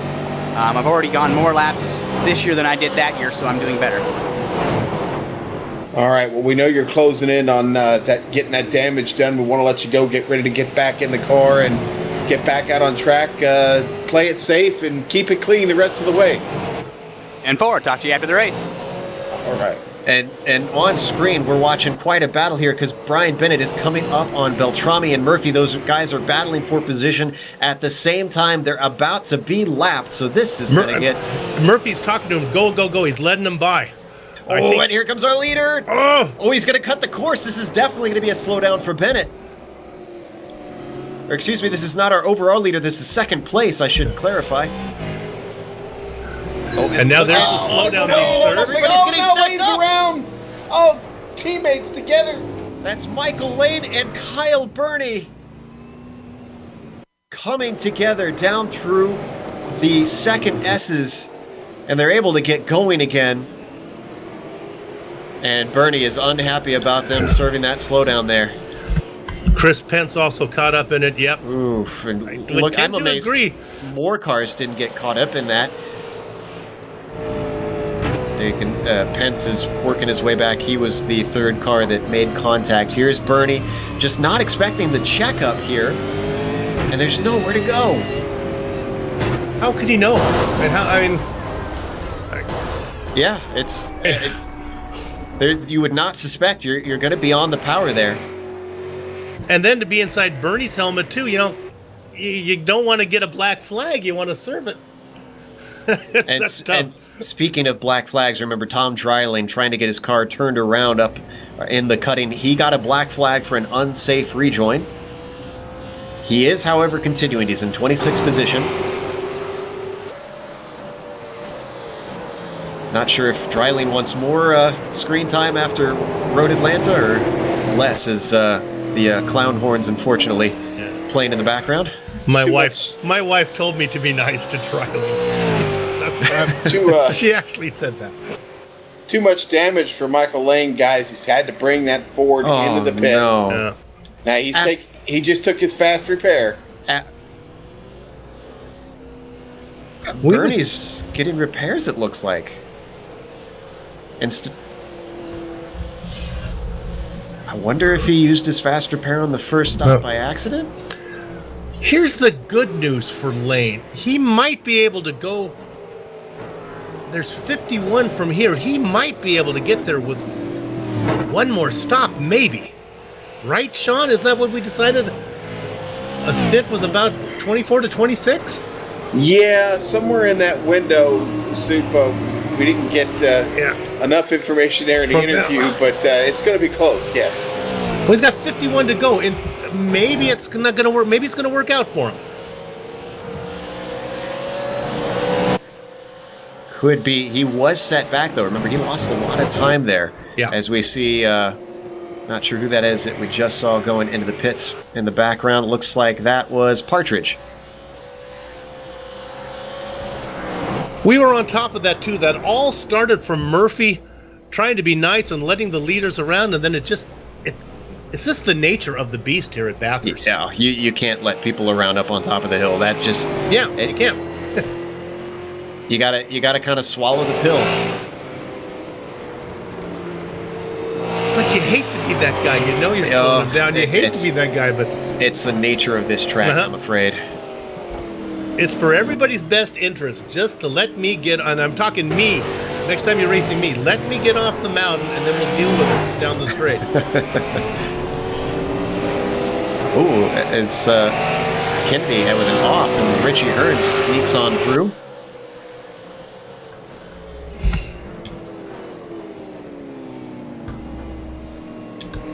And Michael Doe from 31st in the wall. You can see Andy Kennedy, another NKH racer with the melanoma awareness on his car. No name on that car, thankfully, to pay homage to. But definitely giving a shout out to one that certainly needs its fair share of awareness and research. What were you talking about, Bill, there? Oh, from 31st, Michael Doe. Looks like he put it in the wall, maybe called it a day.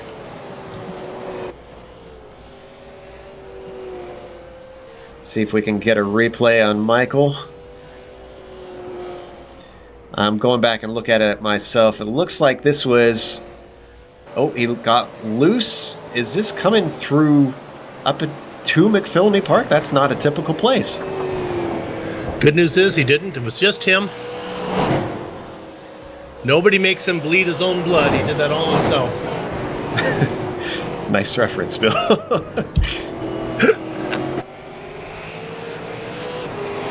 You know, it's funny you should bring that up, Bill, because my son just asked me today if I'd ever heard of this guy named Jesse Ventura. I'm like, really, dude?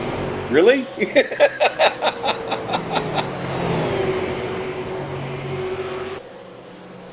Oh, and something Beltrami getting on the radio. I'm not sure. Maybe letting traffic by there? Oh, no, he was Ryan Toma, one of our top runners currently. Had a huge moment through the chase. Let's see if we can get a replay of this one, because he was Tokyo drifting about 60 seconds ago.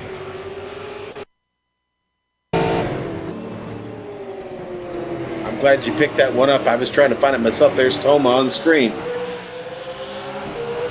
It looks like I was a little bit farther. No, this is too far back. Excuse me. I was going to say farther forward before we had switched through there, so we might not get to see it here, unfortunately. This was through the chase. I'm sure Toma does not mind us not showing his pucker moment.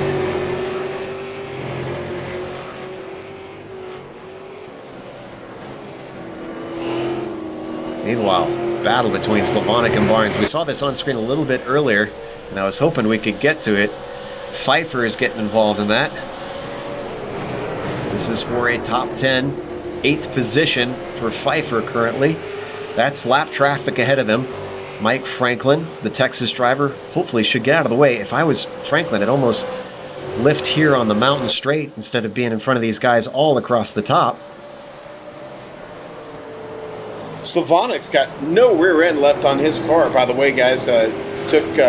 Took damage earlier, and I think he's holding that repair. Yeah, and I think he did go in for a bit of repairs after that incident, so if I'm remembering correctly. No, it's only taken one stop. His scheduled stop. He's been out there for about 8 laps on the same pit cycle as guys like Callisto and Bennett. Now, Toma's certainly a driver starting to get into his window soup. He's just about to click off 20 laps on his run. And look at this. Oh, we got more traffic. That's Nicholas Hunt, who tries to get off the track completely.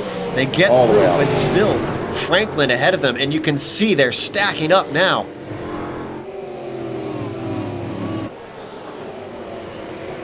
It's a great battle for positions. Absolutely, and Pfeiffer being very patient, waiting for the opportunity, a little bit wide for Franklin. This gives a chance for Pfeiffer to squeeze his way around.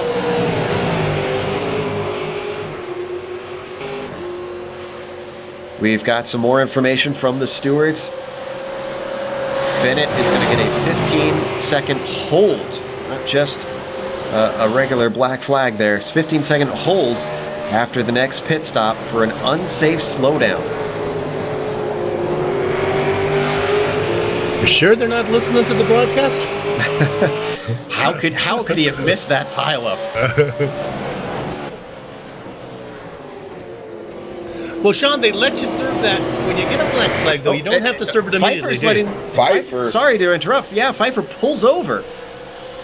That's for position. Did he get a slowdown? Maybe.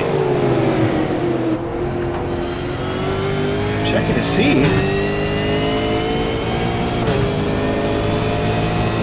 He's good at the chase. It looks like didn't cut anything. Yeah, I didn't see a penalty pop up for him, Joe. And Here comes Barnes.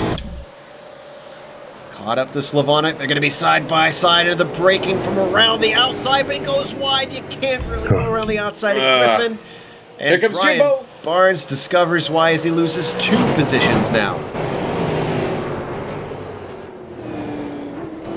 Boy, that right-hander, that first right-hander up into the mountain, Sean, just, for me, I always find understeer in every car there. Yeah, it's probably one of the more challenging spots on the circuit, to be honest with you. Heavy braking into an uphill corner, and front end of the car never seems to want to grip no matter what you do there. So our order now between these, Slavonic moves up to 8th, Pfeiffer 9th, down a position, and Brian Barnes back into 10th.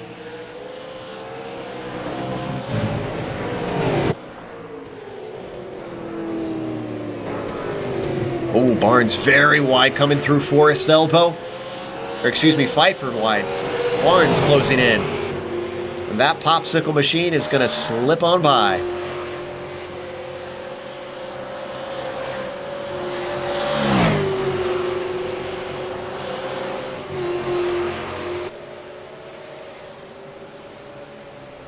Well, we talked about attrition early on. Haven't seen a lot of it, Joe. Just a few cars still that have decided to put her behind the wall and take off for the day. But the rest of the field still in this race. We still have 30? We still have 30 on track. I'm seeing 27 cars still running right now. We've got some in the pits. Could be waiting for repairs. Chris Pence is still there. He's still waiting. Michael Dow is still sitting in the pits, and Seth Alberts, but I believe Alberts shouldn't be getting back into this thing. Dow, we believe, might not return. Paulison also in there. So, 27 cars, yes, out on track at the moment. Oh, Callisto, though, almost removing himself from the race. Currently in 4th. So if we go by that, let's see, 1, 2, 3, 4, 5, 6, 7, 8, 9. And you were saying about 15 cars left, Bill, is the over-under? We're not halfway yet, so... Well, and that's what I'm thinking. 9 times 2 is 18. That's pretty close as Herzog spins it coming out of the final corner. Doesn't make any contact. Car already has a little bit of damage on it. Doesn't want to beat it up too much more. If you consider that the attrition rate will probably slow down, Bill, it's going to be very close to that 15.5 mark.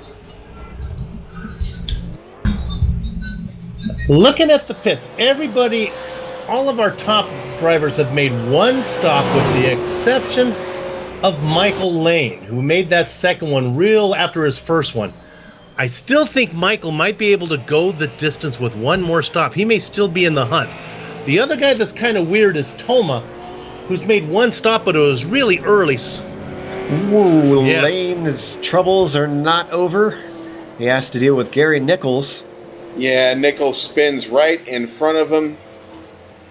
Well, it didn't really spin. He just was very slow. He was slow.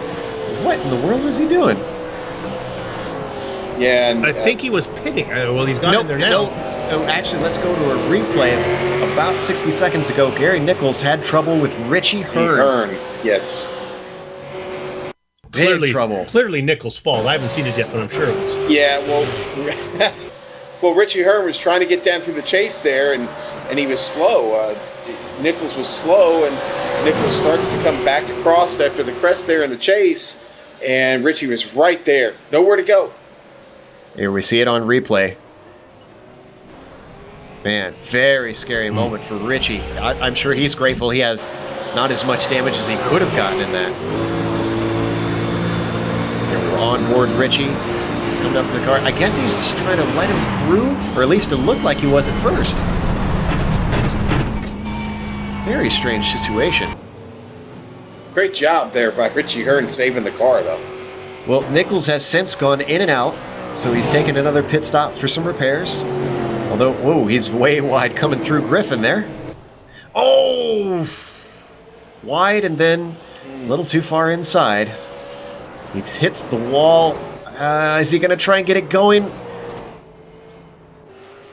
Okay, he exits out. I was going to say, please don't try to drive that car all the way across the top of the mountain. Nichols is going to slip further down the order. Well, no, he's not actually. He's the last car on track, with it being into the pits. There is no one to overtake him.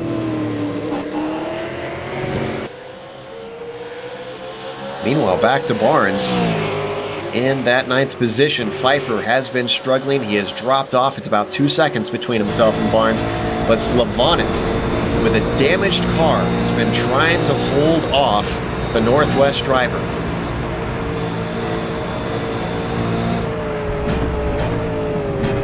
As we look at this and stay on this battle for a minute, we also have one picking up here between Toma and Callisto. Right now, Toma's stuck behind some lap traffic of Hertzog. We don't need to go there yet. We ride on board with Barnes. Let's see if Slavonik's pin is mightier than Brian Barnes' Ford. Oh! Whoa, Ray who's that Partridge off track. That was Ray Partridge. That was really weird. I don't know what happened to him there. Hardware failure, perhaps? Just drifts over. Yeah, it just drifts off track. It's heading to the straightaway. The car drifts But then towards the then center. he's able to turn it, though, after that. Almost, maybe he fell asleep. Very unusual. It almost looked like he was going to try and get out of these guys' way. Very strange. All right, up towards the sharp end. That battle is not over. Callisto has hunted down Ryan Toma. Toma goes defensive down into the chase. He was well far back. I wouldn't think that he was under threat there, but that cost him some time. And nope, is Toma coming in? Toma is pitting. Yeah, that's what I thought. Unfortunately, 24 lap suit. yeah. But he probably has one more to make clearly from here, obviously. Let's see, how many laps is that? My math is horrible, so... Oh, Lotto Callisto with trouble getting out of hell corner.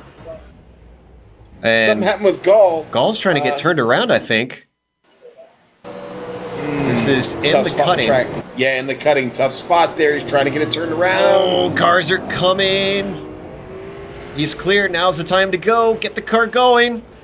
Cars are still coming now. They're going to get into him.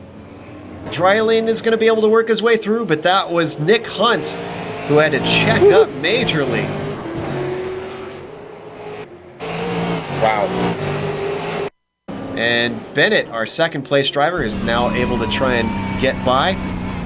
Remember, Bennett has to serve a penalty. Oh, I don't know why he didn't move sooner. He had a clear track if he looked at his F3.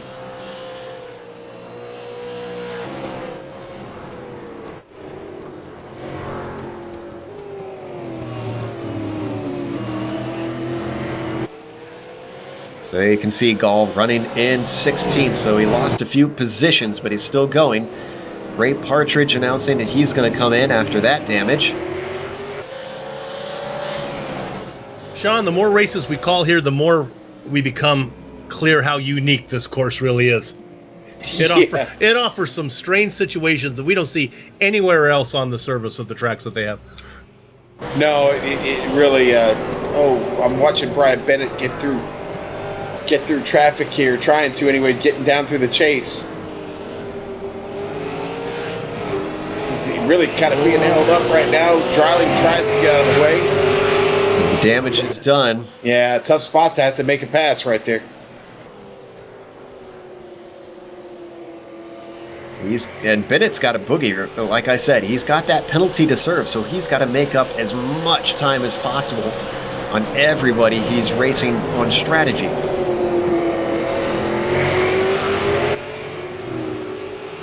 Boy, if you think this track is narrow, imagine if we ever actually do get Monaco on the iRacing service. Yeah. Meanwhile, battle for position. Lane coming back from earlier problems. Richie Hearn overtaken. Ooh, but Izzy, Lane goes a little bit wide coming through the chase. Here comes Hearn trying to come back at him. Not brave enough to try and sneak around the outside, and he's going to have to sit and wait.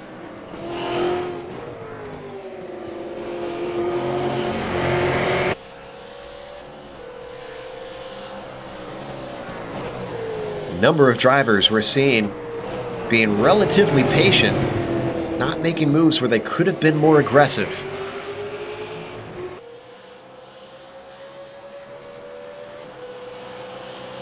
Hearn gets a good run coming out of Hull corner, looks to the inside, and looks like that patience is going to pay off as he gets another opportunity up to Griffin's Bend. He's got the inside, a little bit timid on the brakes for the IndyCar driver, and it is going to pay off once again as Lane goes very deep into the outside of the corner. Hearn elects not to try and force the issue up into the cutting. Lane gets into the wall, pancakes the right side, stays to the outside. How damaged is that car? Very damaged, as now he's got to give up the ghost, gets into the wall once again, and Lane's day appears to be over. And that's really too bad because by my calculations, he was still in the hunt to win this thing.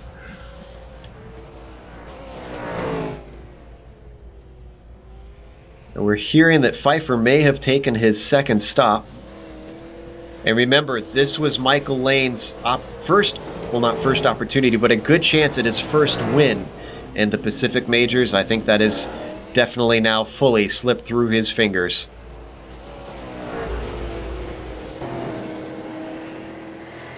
He had a chance, boys. He had a chance. Well, back to our leader, Blake Reynolds. The gap is now 21 seconds between himself and Bennett. 2 more stops expected for both of those drivers, but Bennett will have to serve that penalty, which is going to be good news for Callisto and Worley, who are chasing him. Remember, Worley is chasing that 4th win in a row as far as consecutive seasons with a win. The 033 currently sitting in 4th. So he's going to have to hope that maybe his strategy will start to move him up the order, or possibly some traffic or some bad luck could befall the drivers in front of him if he wants to really get in the thick of it. Now, the guy we got to keep an eye on, Sean, is Ryan Toma. He's made his second stop. I think he only has one. I think he can go the distance here with one more to go from here. Running 6th right now, I think. Yeah, he's out there on just finished his second lap for that stop, and working on lap number 3 on those tires. Right. He is in that window right now. 40, sure. About 41 to go, add 3 more on there. I think he's good for 2 long stints. So while he's a minute and a half back from the leader, he's a top 5 position right now. Maybe podium. Yeah. Currently running 6th, yeah. So I think top 5 is absolutely feasible for Toma. I think I understated it there. I think maybe a podium could be doable. Yeah, well, Slavonic is behind him there, just about 5.5 seconds. And Slavonic, he's been out for a little over 15 laps on the tires right now. So 2 different strategies definitely at play there. It looks like, though, Toma's will get him to the finish with just one more stop, though. 11 cars on the lead lap. The last one being our overall points leader from the West, Jason Fleischle. And that comes as Blake Reynolds gets to the top of the hill here, halfway through the lap. That's halfway through this race. So are we expecting 6 drivers left on the lead lap when all is said and done? Yeah, that could be. On a 4-mile track, that's quite a few cars going laps down. Big old lockup for Blake Reynolds, but he looks like he's still in control of it, abusing those tires time and time again, but it hasn't lost him the lead yet.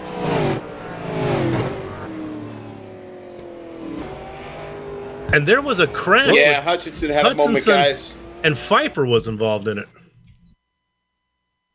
Yeah, Hutchinson had a moment in the cutting. Let's see if we can find it on the replay here. There's actually cutting. He gets through the cutting. It's in quarry where he has the trouble getting out of quarry up the hill. And then what you'll see, maybe in this camera, you'll see Pfeiffer come around. Yeah, that's 2 separate incidents. Yeah. Pfeiffer didn't, unless he was thrown off by the I call think he of might a have car saw him stopped. in his panic, And look at both of these guys trying to get turned around here. Kind of turned that into a chicane there. Oh, They had to go around one. I don't know if we saw it, but Mark Herzog made Yeah. contact, hard More contact. trouble. I'm still watching all that one, to be honest with you, and it was Herzog gets through and makes contact, and Hutchinson's car is just destroyed. We can see the missing hood on Wayne Hutchison's car. Meanwhile, we're hearing maybe... Oh, and Reynolds, our leader, has come in for his stop.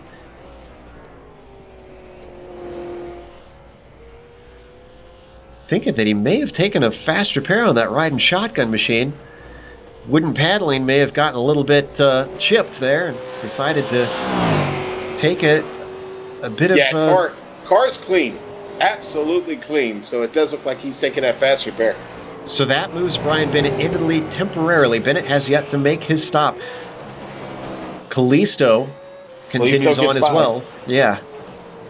Now Worley's still about a little over a minute back down the track. Yeah, Reynolds is out. So yeah, and Reynolds is out. He's going to slot down to third, but he'll cycle back through.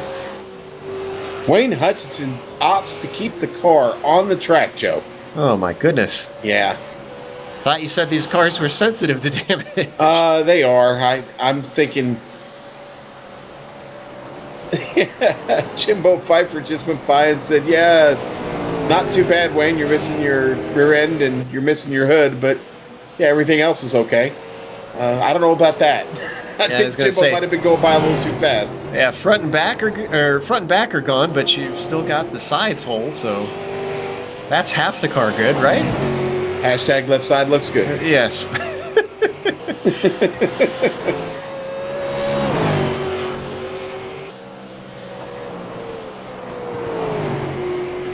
So here's the deal. Reynolds comes out quite a bit of ways in front of Toma. Those are the 2 guys who can go from one stop from here. Between Reynolds and Toma right now, it's like Hearn and Worley. But they have a stop to make.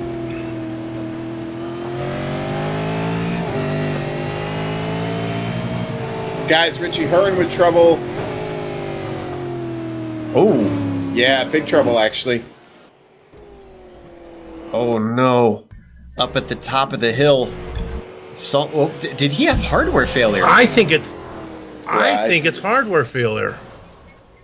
Something there, guys. That did not look right. He went straight. And thankfully was able to pull himself off track. But he had to take a tow, and he has exited out of this race. Wow. Oh, he was looking at a solid top 10. This is so sad to see. What a tough break for Richie Hearn. Sad to see him go. Well, you know, guys say, listen, sometimes life happens, right? And you have to, there aren't any lives at stake here, okay? And sometimes, like I said, life happens and you just got to get out of the cockpit and on to whatever it is that needs attention. You've got that calico that's getting ready to have kittens. You got to step away for a moment and take care of that. Meanwhile, we do have a driver who we expected to have a good race as he was looking so good for so long. He stepped into the ready for interview room. That's Kyle Burney. We're going to pull him in and talk to him about how his race has gone. Kyle, we're sad to see you back in here, especially after how badly Road Atlanta went. You were looking so good for today. Yeah, it was. We had a strong car, Mike and I both. Road Atlanta was tough. This race, we spent a lot of time over the weekend and week practicing, getting a setup right that we wanted to be able to do consistent laps, and we definitely thought that we had a chance at a podium finish today. Talk to us a little bit about that incident coming out of the dipper with the slowdown penalty that Bennett got. What happened from your point of view? I knew he had a slowdown, and I figured that, I know Brian. I've raced with him a lot of other times in other series, and he's a smart driver, and I just think that it was brain fade on his part. I figured that he was going to be serving the slowdown on the back straight, but all of a sudden, it's all the cars just hit the brakes and started checking up, and if I slammed on the brakes to avoid hitting all the other cars, I would have spun myself. So I tried to hit him as hard as I could and go to where there wasn't a car, and unfortunately I collected my teammate in it. So it was bad for serving a slowdown there, because unfortunately it didn't cost him anything, but he took two other drivers out. Yeah, and I'm sure that's frustrating. However, I guess a little bit of consolation. Congratulations on your win in the Gathering of Tweakers Endurance Series yesterday. And also, would you like to tell us a little bit about some of the paint schemes on the cars this weekend? Yeah, thanks a lot. That win yesterday was very nice and huge for us. We had a really good time with that. As far as the designs go that we're running today, unfortunately we wanted a better finish for them, but obviously everyone knows October is Breast Cancer Awareness Month. One of our drivers, Tom Dreiling, wanted to run a breast cancer car, and I said, let's run whatever cancer is close to us. So we all pick a design or some cancer that we want to bring awareness to, and just get everyone out there, and also remember loved ones that we've lost. So on Tom's car, he has a girlfriend that he lost to cancer almost 2 years ago. On Mike's car, he has his grandparents, his grandmother and grandfather for cancer on there, and then I have an aunt and uncle on mine as well. Thankfully, Andy does not have a name on his car because he doesn't not know anybody that has passed away from cancer, but we just wanted to bring awareness to multiple different types of cancer, and also remember the ones that we lost. That's a very noble cause. We're glad that you guys have done this, and we hope that it brings some help to each of those cancer awareness. And once again, commiserations. It was looking like such a good race for you today. Yeah, thanks a lot. We'll definitely just keep plugging away, and for the cause and for everything that we're doing with the designs and all that, we're just going to keep plugging away and make sure we can go all the way to the end. Sounds good. That was Kyle Burney, who was in the hunt for the win today, but unfortunately it's not going to be a win and might not even be a top 10 for him today. Meanwhile, Brian Bennett, we're watching our leader. He has taken it over from Reynolds, but he still is yet to stop.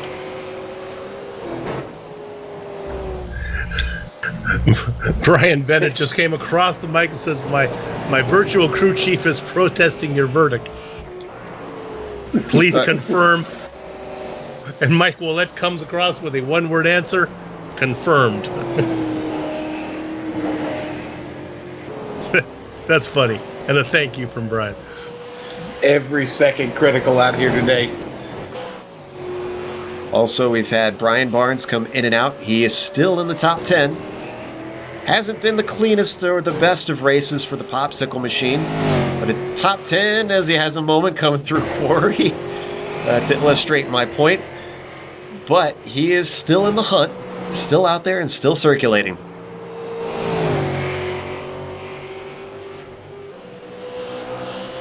Jason Fleischle running in 8th right now, I guess, still on the lead lap. Last car on the lead lap. Is that what I'm showing? Yes, he is. Some of that has been thrown out of whack by the pit stops, By the pit stops, yeah.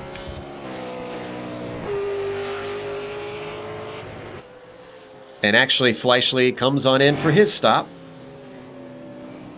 Just ahead of him, Richie Hearn has gotten back out, and now he's coming back in for his stop.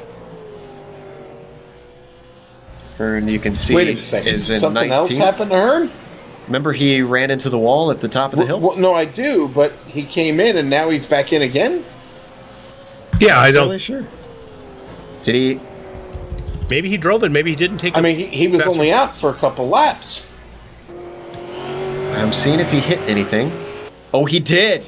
Good call there, Sean. It's quite a while ago, about halfway up the mountain. We're going to see if we can get a replay. This was coming through McPhillamy. He was trying to let it. Oh, he was trying to let lap traffic through. Paul Slavonic snuck by, but taking the alternate line, you can see the car just slid and could not stop it from nosing itself on that inside wall.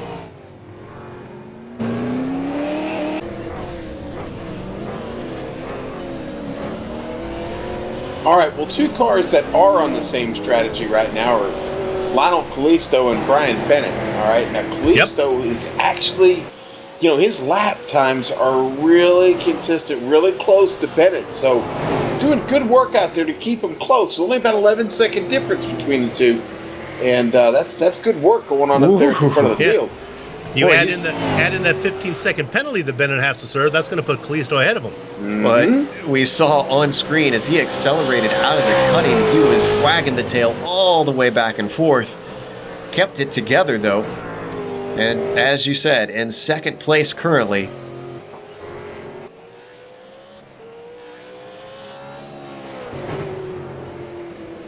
Kalisto's got some lap traffic in front of him to get through to get there. Should be able to get out of the way. That's Bruce Snelson in 8th place, incredibly. Second place car overtaking 8th place. And yeah, the timing looks like this should be good enough that he could catch him, if not on this straight, at least coming out of the chase.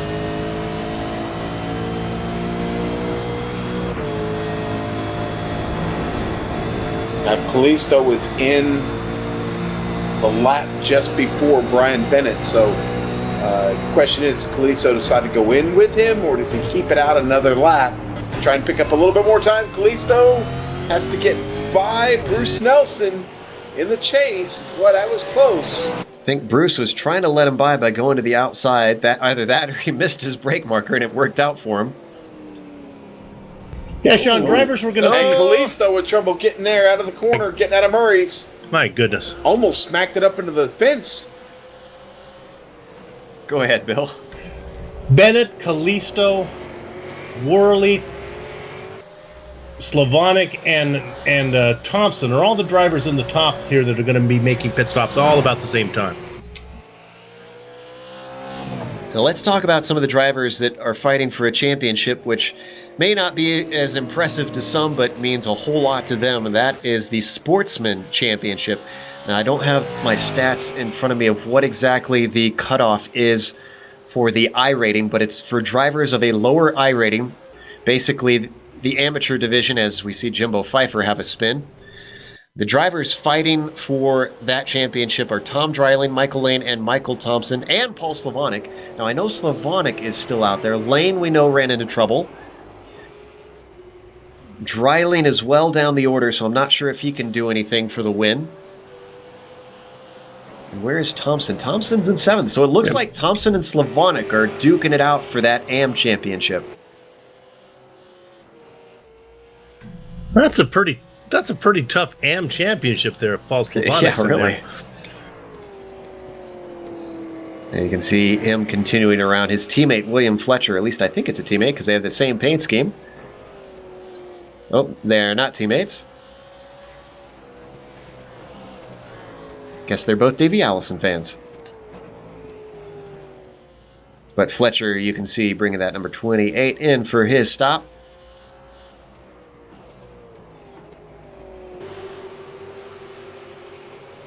Guys are starting to get themselves a little piece of track out there. However, Brian Barnes is reeling in Bruce Nelson. This is for 8th position. In fact, he's reeling him in at a high rate of knots. He's closed in almost a second in a couple corners here. Now coming into Murray's corner. He's going to be patient. Waits behind. Oh, we got a car spinning just in front of. They're going to be able to manage to miss Andy Kennedy. Andy Kennedy. Andy, good job getting that car turned around and back going straight. Yeah, he did do a really good job there. Meanwhile, Callisto has come in for his stop. This traffic is going to make it very interesting for Barnes. They've got 2 cars. Kyle Burney is in and back out from his damage. And Gary Nichols slows down, lets them all through. Blake Reynolds makes it around, moves up in a second. Now Blake, again, one of those guys on a different strategy. He's already made his second pit. Gonna need one more to get it done, though, here. Meanwhile, we're watching Barnes, who's now got to be patient across the top of the mountain. Didn't get an opportunity on Snelson up into Griffin's as they hit the top of the hill. Cross Frog Hollow. Then Sulman Park. Then McPhillamy.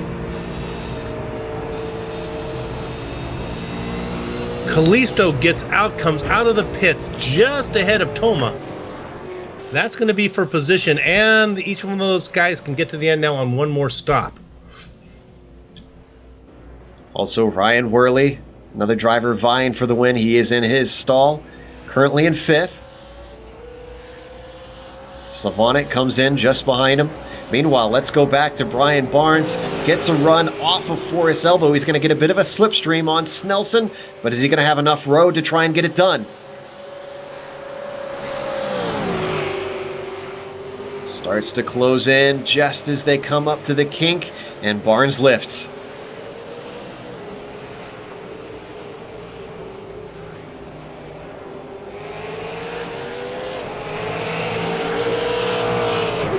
Work their way out of the chase, down into Murray once more. This is where we picked them up about a lap ago. Yes, Brian Bennett coming in, guys. And right as that happens, a mistake out of the final corner for Snelson, hands it over to Barnes.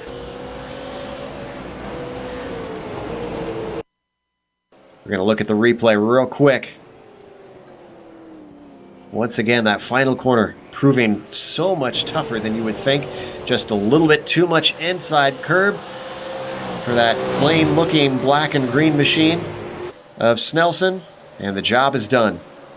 And Sean, you remember how you were minding the gap between Callisto and Bennett? How it was about 10 seconds. Well, here comes Callisto just ahead of Toma right now. They're just going into the chase right now. Bennett still sits in his pit, serving that penalty. As Toma goes wide, though, that's going to hurt his chances. Bennett's still sitting there, too. Callisto now makes that final corner. It's going to be close. Remember, he's got to serve a penalty. Right. Oh, they've passed him now. He's still sitting. And now he's away. Mike Willett coming over the intercom saying, Brian, were you down on your jacks? Willett timing that penalty, apparently. Yeah, that's what race control said they would do, is when the car went down, they would start the count. So here's how that came out. Callisto is now out in front of Toma by about 0.7 of a second. We have a little bit of battle here. Remember, Callisto is only 1 lap in on these cold tires. Toma really running them down as they go up the hill. Toma ahead of Bennett by, quite a bit. I tell you what, though, is Reynolds on a different strategy from these guys? He's got 40 seconds over second place. No, I don't think so. I think Reynolds, as we hear the Australian hawk squawking in the background here, indigenous to this area, I think Reynolds is on the same pit strategy here. They've all made 2 stops. Reynolds is looking pretty then. Yeah, I think Reynolds is in real good shape. Ooh, wow. Callisto, though, is really pushing hard. Came oh so close to the walls, down through the dipper. But it paid off because look at the gap he's extended over Toma. It was less than half a second. Now it's an entire second over Ryan.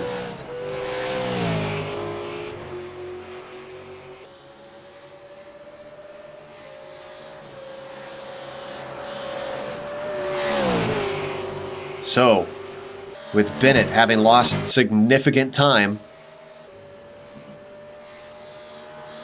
Sean, as a driver, what do you do after you get a penalty like that? What, in your head, what steps do you take to try and get back into the game? first of all, you got to let it go. You can't let it eat you up. You can't dwell on it. You really have to move on from it immediately. I mean, it cannot linger, because what I was talking about earlier about when you lose focus and how hard it is to get back into that rhythm, it's the same thing. You really have to just gather it back up, get back to your race plan, and just, again, forget about it. You'll make it up on the track as long as you maintain your focus. That's really what you have to do.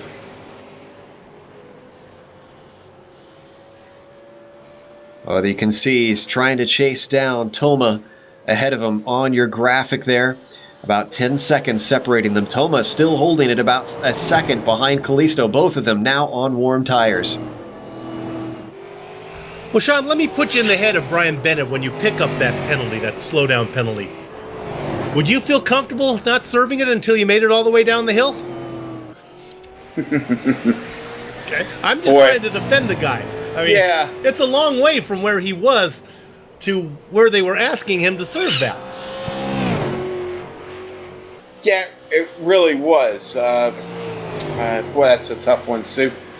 You're trying to get a straight answer out of me, and I don't want to give one.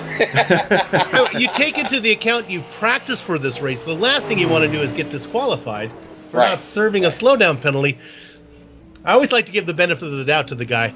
You know, I can understand why he would be reluctant not to serve it quickly like he did. Or, I don't know, I gave too many negatives there.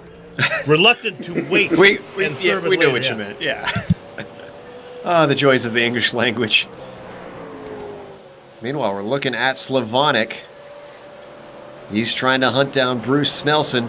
Now, he was ahead of him last we saw. He made the pass into Murray's corner. Did he get right back past him when we were looking?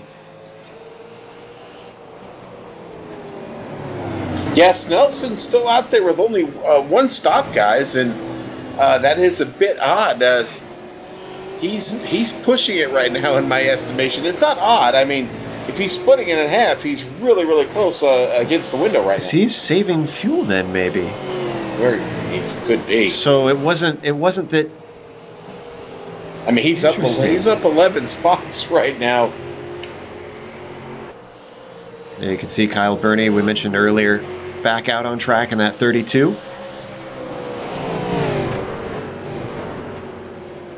So, I wonder, is a two-stop possible?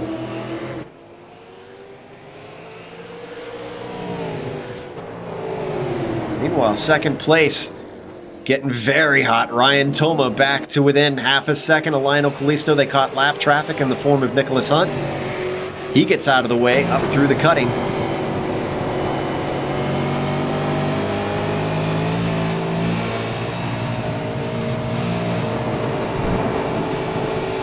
And it looks like every time Toma starts to get close, Callisto is able to stretch away. But boy, Bill, it seems like Toma is predatory like those Australian hawks. Yes, they're tough and loud. Running down Callisto up there in third. Remember, back in the back is Bennett, who's going to be running these guys down. He should have the pace to get there. Ooh, Toma misses the apex. And out that of Forest one elbow. hurt, yeah. Look at the gap. All right, Snelson has finally exhausted the tank of that car.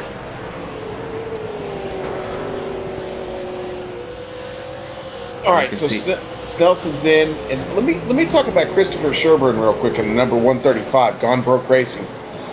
Good run right now. You know, they've been solid.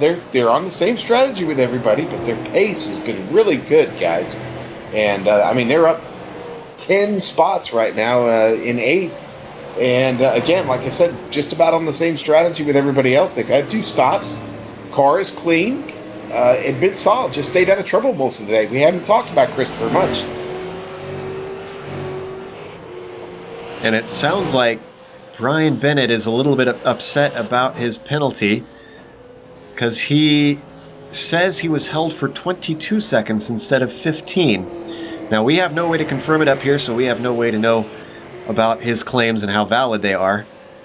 But obviously, he's taking issue with I'm tempted. penalty. I'm tempted to go back and look. I think I'll time it how long he came off the jacks, and we'll see if that's the case or not. Before I do that, I want to cover my rear end with Mike Willett, who is probably, and I've said this before, so everyone knows I'm not just doing it. He's probably the best race manager, series manager around. 30 years from now, when ESPN does a 30 for 30 on the origins of sim racing, when it becomes big business and amazing, marketed all over the world, they'll look back and they'll interview Mike when he's big and fat and old and bald, and they'll say, I remember when we were doing this with this upstart company called GSRC. Mike Willett, really good. This documentary keeps getting more and more involved, Bill. Oh, it's going to be good. I hope I live long enough to be interviewed.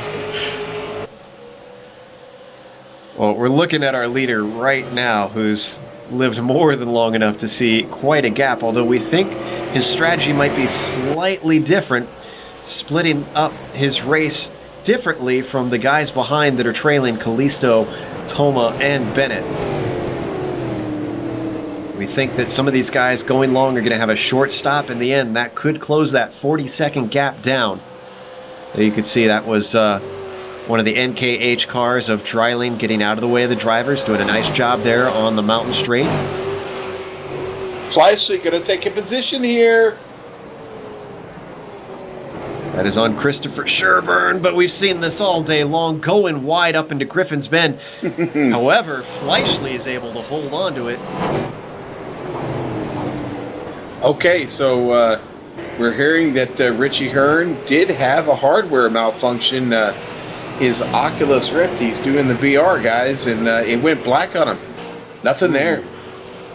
That has got to be scary.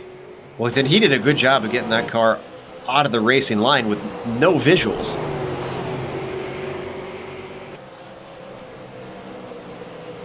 Ah, poor Richie. And that just led to him trying to get out of the way from cars lapping him, which led to him getting into the wall. So yeah, and trouble's piling up. For as long as we're not going to have blown tires or engine malfunctions, short of a bad shift blowing your motor up, it's really iRacing's best answer for unexpected failure, mechanical failure on your car. Well, I mean, it is a mechanical failure. It's just an electrical failure, if right. you will. It's a virtual failure, exactly. And those are frustrating. I'm sure almost every iRacer out there has experienced that at some point. It is gutting, especially when you're having a good race like Richie was up until that point. Blake Reynolds with no such problems as of yet. Commentator's curse notwithstanding. Let me find some wood. And remember, he has used up that fast repair, so Blake... Are we certain on that, though?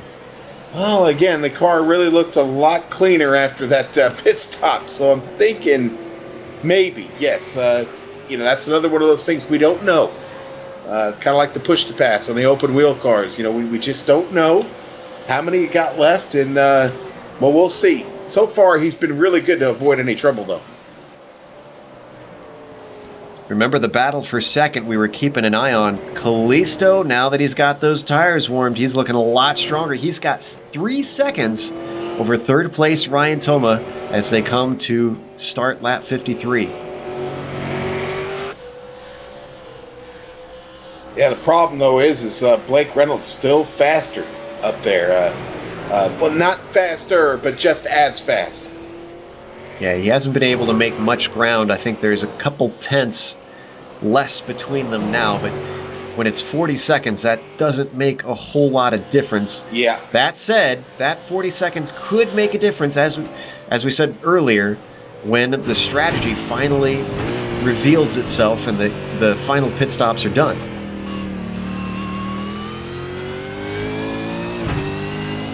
I tell you what, as we ride on board with our leader, look at the blackened areas on track where the rubber is really getting laid down. In some places, it's getting extremely black.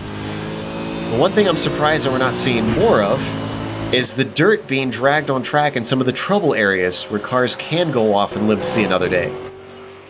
Yeah, not much. Some of the dirt that we're seeing on the track has actually been here since the beginning of the race.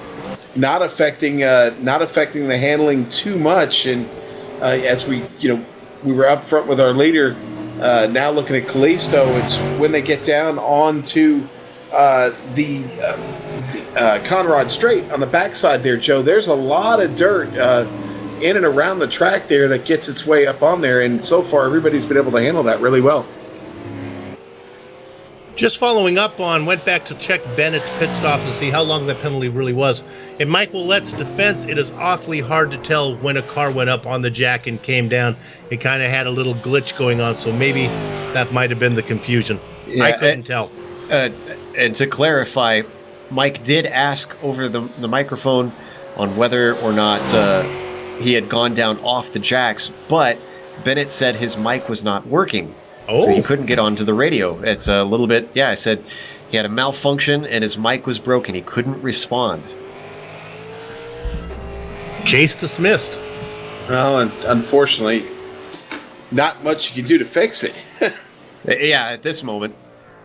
That's where... His mic seemed to be working when he was questioning the penalty, though.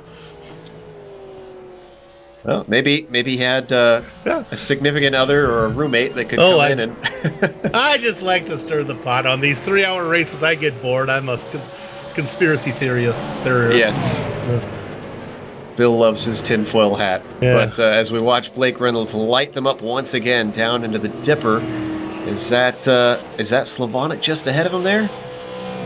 Slavonic getting ready to go a lap down. He's currently the last car on the lead lap. 7 of them. It'll be 6 in a second here. I'm going to start calling Soup Stone. That's right, baby. It's all about the grassy knoll. And the second shooter, right? Yes, exactly. That's right. Everybody should be able to go the distance on one more stop now. Toma, the only one that's questionable. In fact, we will be able to go the distance on one more stop ourselves as we get ready to tick off lap 55. We're going to go to one more break. Stick around for our sponsor, our lovely sponsor, Volt Vapes, who have made this series possible. We'll be back in a moment after we rest our vocal cords here on the Global Sim Racing Channel.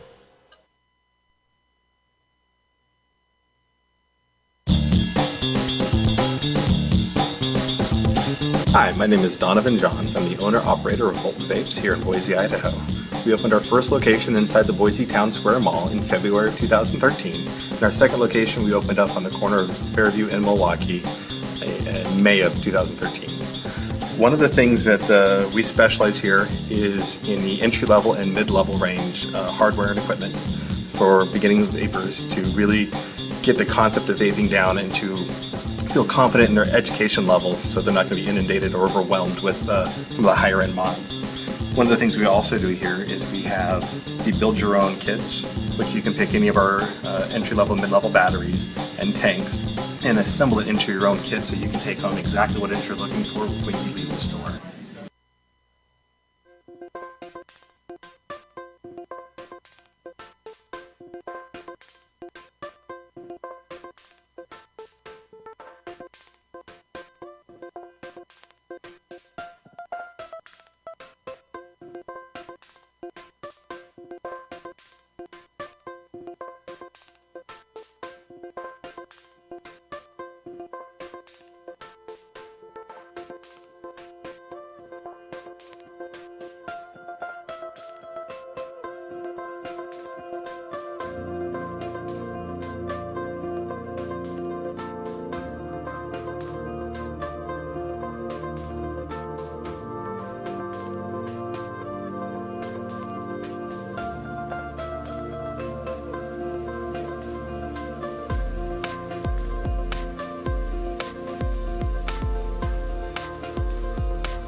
Welcome back to the Volt Vapes Bathurst 500, the final round of the 2016 season of the Pacific Majors, and you're watching it here on the Global Sim Racing channel. We're on lap 57 of this 81 lap race. Blake Reynolds is your overall leader. He's led for the vast majority of the laps, and he's got quite a gap right now, but that is somewhat due to pit strategy.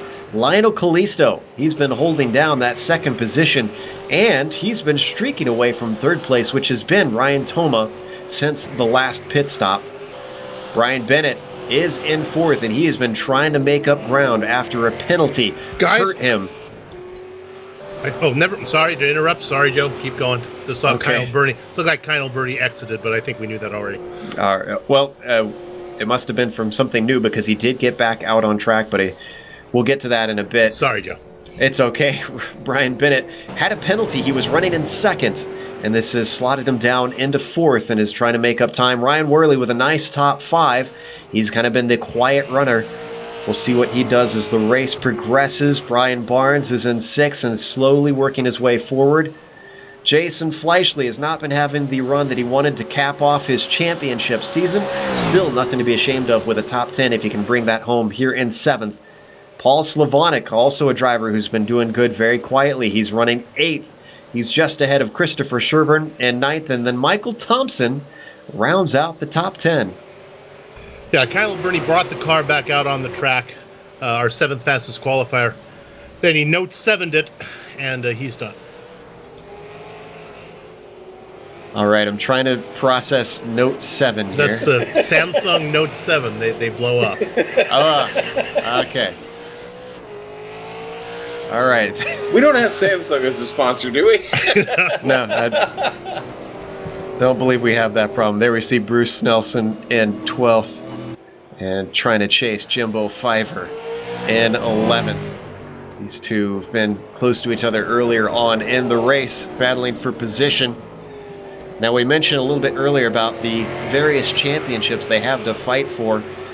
We gave you a little bit of an update. Let's get you back up to speed once again on where they sit for each of the Governor's Championships. And we mentioned earlier, Callisto, just by taking the grid, has taken the Big Kahuna.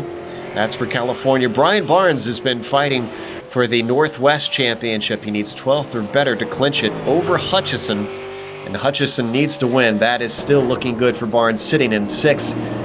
Unless something befalls that car. Let's look at the Texas one, which is a little bit more complicated here, Sean. Ooh, you know what? Sorry, Blake, our leader, having trouble getting around Nick Hunt. Got really slowed down there. Ooh. And he did it through the dipper. That's not a place you usually try and do it. Let's look at that replay. Now, did Nick run into some trouble, or is he just that slow? He was multiple seconds ahead. You can see on the replay, he really catches him. It's very strange. Going back live now, though. But back to that Maverick Championship. Yeah, Baldwin was set to win the thing if all he needed to do was come Show in. up, But he didn't show up. So then we'll look at Franklin, Mike Franklin, but he's running 17th right now. I'm not sure if we're actually going to be able to give you the information on this. Yeah, this Blake is Reynolds and Mike pretty Franklin also complex. involved in it. Yeah. Well, right now Blake Reynolds is leading, and I might try and take a glance at our points to see how far back he is. Because, I mean, if he wins the race, that's the most he can possibly do. I would think if Blake Reynolds was still in the hunt and he wins the race and Mike Franklin finishes 17th, I would think Reynolds has a pretty good chance to be the winner. He is a long shot. He is 5th place, 125 back. Yeah. Yeah, So- a big long shot. Well, he's doing all he can do. Yes, he is. Exactly. I'm not sure how many points it is for a victory. We'd have to get some confirmation from our league organizer here. Another name that's involved, and there's Michael Lane, though, and he's was running up front. He's running 20th now, still out there, yeah. So maybe we'll know at the post-race show. Give you a reason to stick around here during that post-race show.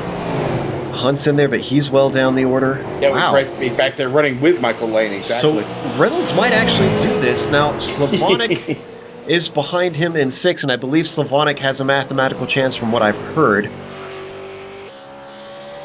But I don't think, it's not looking right now likely that Slavonic could take it. Whoa, as he almost throws it away. Oh no, keep it out of the wall, doesn't touch anything. He's in a bad spot though. And it's ended. It's right into the wall. Tough break for Slavonic. He's gonna try and turn it around. Yeah, he's trying. Still trying, Joe. If he can spin the tires here. Look on the replay here. This is where he gets in trouble. Coming over the crest of the hill. Lots of speed. Gets off into the grass. We might have to get another replay because he very nearly gets hit. He does get turned around, but Lionel Callisto, our second place driver, almost runs into him. Here we go. And Slavonic gets on the radio saying that has to be the worst possible spot to try and turn around. He's blind. It's narrow. So much time. Callisto could not even see a thing. I don't think Callisto knew where he was. That was just a guess and a prayer. I want you to drive through the smoke, Cole. Hopefully everyone watching got that at some point. But yeah, that was really, really close for Callisto. Slavonic, though, finally able to get the turn. The car turned back around. What, man, lost so much time. He was sitting there for 30 seconds at least. He was in 8th, I believe. He's now down to 11th. 11th, yep. Oh, no. And is not Slavonic in the hunt for the AM championship as well? Let me take a look here at my notes. Yes, he is. Uh-oh. Yeah, that was obviously a Slavonic fan here up in the booth. You know, we let these newspapers reporters in. They get too close to the alcohol, and then you don't know what they're going to say. Slavonic is another long shot I'm seeing for the AM championship. He's 184 points back of Dreiling.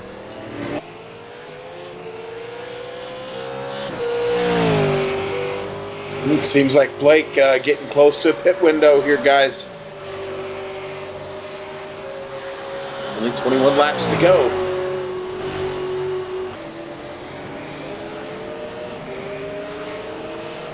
There we see our leader working his way around. The Texas driver has proved dominant today, but there's still a long way to go. And as we've seen, mistakes can be costly. A number of drivers, as he comes in for his stop, number of drivers vying for the win have fallen by the wayside, of either DNF'd or are now multiple laps down. Boy, I watched Blake Reynolds get into the pit right there, and that he must have done some practice. That was a really, really tidy entry into the pit lane. This is going to be a good, quick pit stop for him. Now, interesting, he's the first driver to make that third and final pit stop. Which means he's going to have the oldest tires at the end of the race. So if he is under threat, can he defend? And is in danger of my Martians attacking the racetrack and the race being called due to alien invasion and him losing the race, because he will not be in the lead. So, Bill, I think you might need to talk to Dave Kamer for them to implement that, because I'm not sure that's being entered in the model right quite yet. Well, he's given up his lead right now as Callisto goes by and Toma goes by. Nope, Toma is in this pits, actually. Yeah, Toma decided to come in. Toma came in. Bennett stays out, though. And he's right with Reynolds. Oh, this is for boy. position. Okay, well, Bennett gonna take it there. Over the hill. Gotta be so careful over the top of that hill. Do you actually get a little bit of air? Does it get light? Oh, yeah. Well, I'll tell you what. Where you really get it is actually coming out of the pit, because you get better momentum coming out of Hell Corner. Your car's a little bit faster, has a chance to settle. But out of the pit, you're still getting up through the gears, and you're a lot of torque up there at the top of the hill out of the pit, it will get air and it will get loose. You've really got to be careful. So, Bill, I'm curious, with those Martians attacking, is that why they call them aliens up at the front of the pack, the fast no, guys? those are different. That's not the same. But all right. In all honesty, there was talk in the Northwest. There's apparently a storm up there in the Northwest area, and they were worried about losing connection and if what the policy would be if one club was not able to race, would the race be called? And Mike Willett said, nope, the race goes on. Hopefully your club will be able to participate. All right. And the good news is everybody's there. Go ahead. We're getting some information, actually. It sounds like our number crunchers have done the math. Blake would win the Texas Championship if he gets this win. But it's very small. We're hearing that, let's see, I believe it's Mike Franklin is one of his competitors, would lose by 15 points if Mike finishes in 17th. Now, looking at my timing and scoring, I'm seeing Mike Franklin in 16th now. Yep. I don't know how close that tightens it up, but boy, that makes it even all the more spicy. Well, I don't think it's going to matter because we just cursed him. If there's a better example of the commentator's curse, I don't know if you could find one. Oh, sorry, Mr. Franklin. and there it was again. That Falcon turn is it comes up and bites another driver. But really, the elbow is tremendous here. You're carrying a lot of speed there, and as the brakes and the tires start to go away, listen, it's been a long race. You've got to take care of yourself through there. How much attention have we given Mike Franklin this race? I would say probably less than 30 seconds on screen. That's incredible. This is not the 30 seconds that he wanted, I'm sure. Well, I don't think it lost him a position, amazingly, and he didn't come in for repairs. He took a hard hit. Nope. How in the world? I would have thought for sure that would damage suspension. Well, let's see what his situation is. I guess he's got Snelson behind him.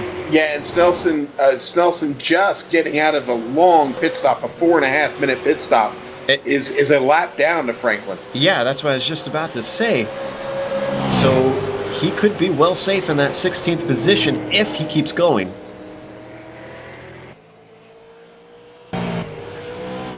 Still, I don't believe that is going to get him the Texas Maverick Championship. No, but if he keeps it out and there's attrition ahead of him, if he picks up 2 or 3 more spots here in the next 20 laps, who knows? Oh, guys, Andy Kennedy just got off the course.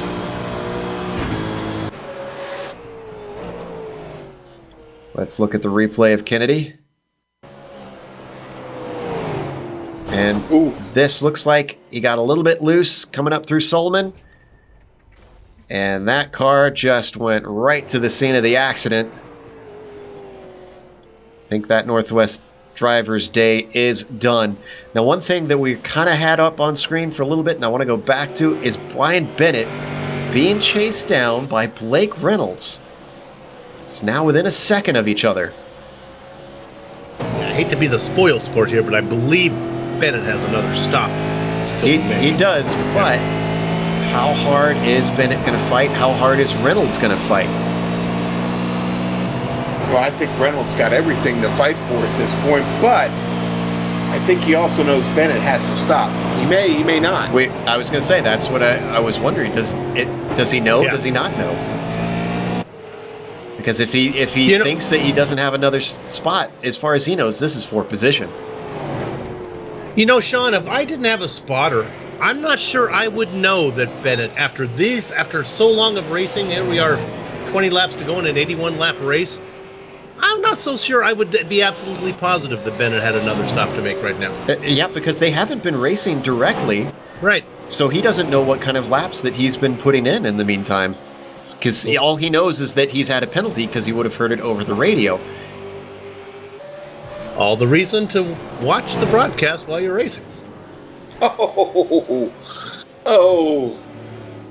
not. I want everyone to watch the broadcast, but I don't know if that's one I support. my eyes have got to stay on the screen everything in front of me. Oh, my boy, right goodness, in front of we got our a big leader. moment. Chris Pence. He holds up Bennett coming through Forest Elbow, tries to come across the track to let him through. And this is going to give the inside, at least for the first part of the corner, to Blake Reynolds. And Reynolds is now through fully. Well, Boy, that got tense. That'll be a good question to ask if we get Blake in the post-race interview. At this stage, did he realize the situation? Yeah, I think Bennett did a good...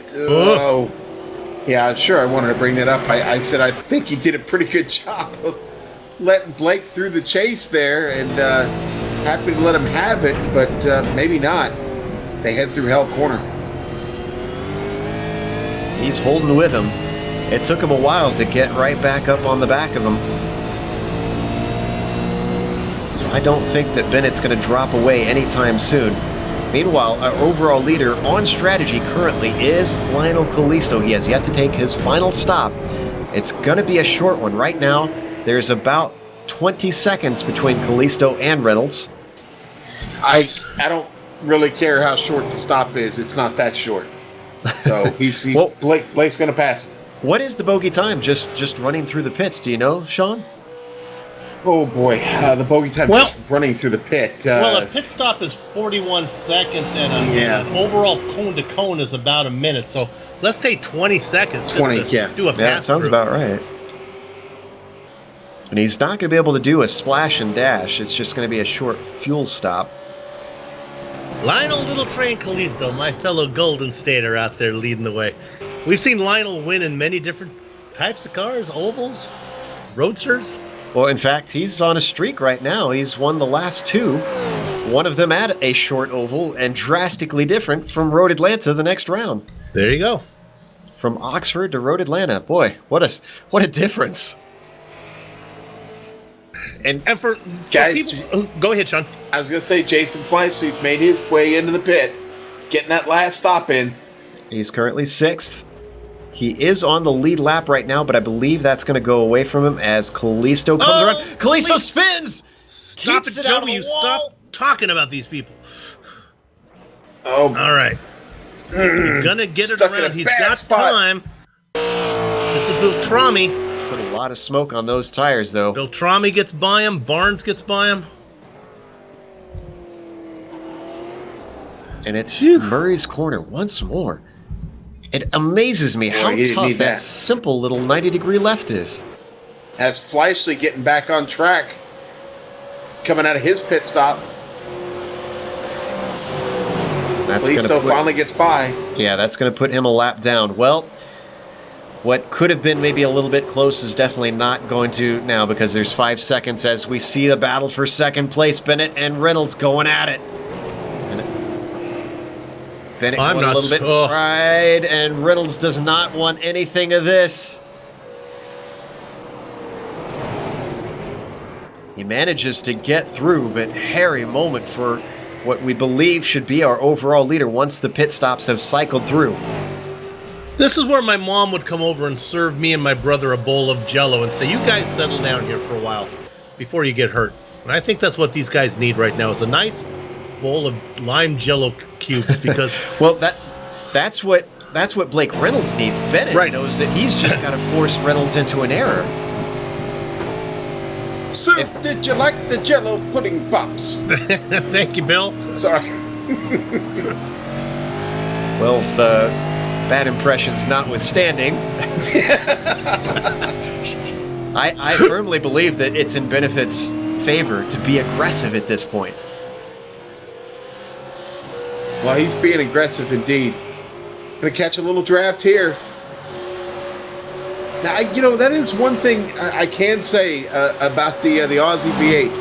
They don't tend to draft as well, and you'd think maybe they would with that wing, but they don't cut a very big hole. That's the problem. And the closing rate, not quite as good as some of the other cars in iRacing that you see, like the Gen 6 Cup car or the Beat car, even the bigger GT3 cars. It's going to be interesting. They're getting up on behind Beltrami here, who's a veteran, and Brian Barnes. This is going to mix things up significantly, yeah. couple cars that are going a different pace. Beltrami is really struggling right now, running in 14th spot in that yellow machine. Boy, Bennett really looking to stretch out this run. Starting on his 19th lap here on this run, Sue. And an update with you mentioning that Beltrami in 13th. I think we have 24 cars still running out on track currently. Over looking like a safe bet right now. I still am impressed that number 24 cars still on this track.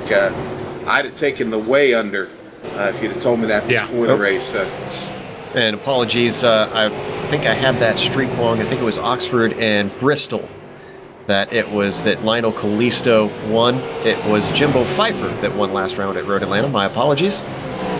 For viewers that don't follow this series regularly, there is no real car that they run here. They just kind of mimic famous races around the world. Wouldn't you put it that way, Joe? Whatever is Indy 500 or the Daytona 500 or the Petit Le Mans, whatever popular. They take major events and try to make them a little bit shorter for cases of 24-hour races and races like this. This is a 1,000-kilometer race in the real world. They've shortened it to 500 so that they can, one, afford it, and two, that we can get it in at a decent hour. Don't want to be out till 9 a.m. Meanwhile, oh, look at this. There we go. Bennett with a good run on Reynolds. Is Reynolds going to give up the ghost? He's going to have the inside down into the chase. Oh boy. He backs out of it through the kink. Yeah, he's not interested in fighting this fight. Meanwhile, is something happening to Sherburne? Oh, it's down into the dipper. As they were side by side for the lead for a moment there once again.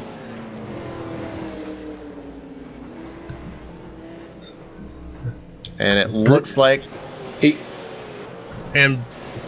lost it at the crest, Joe.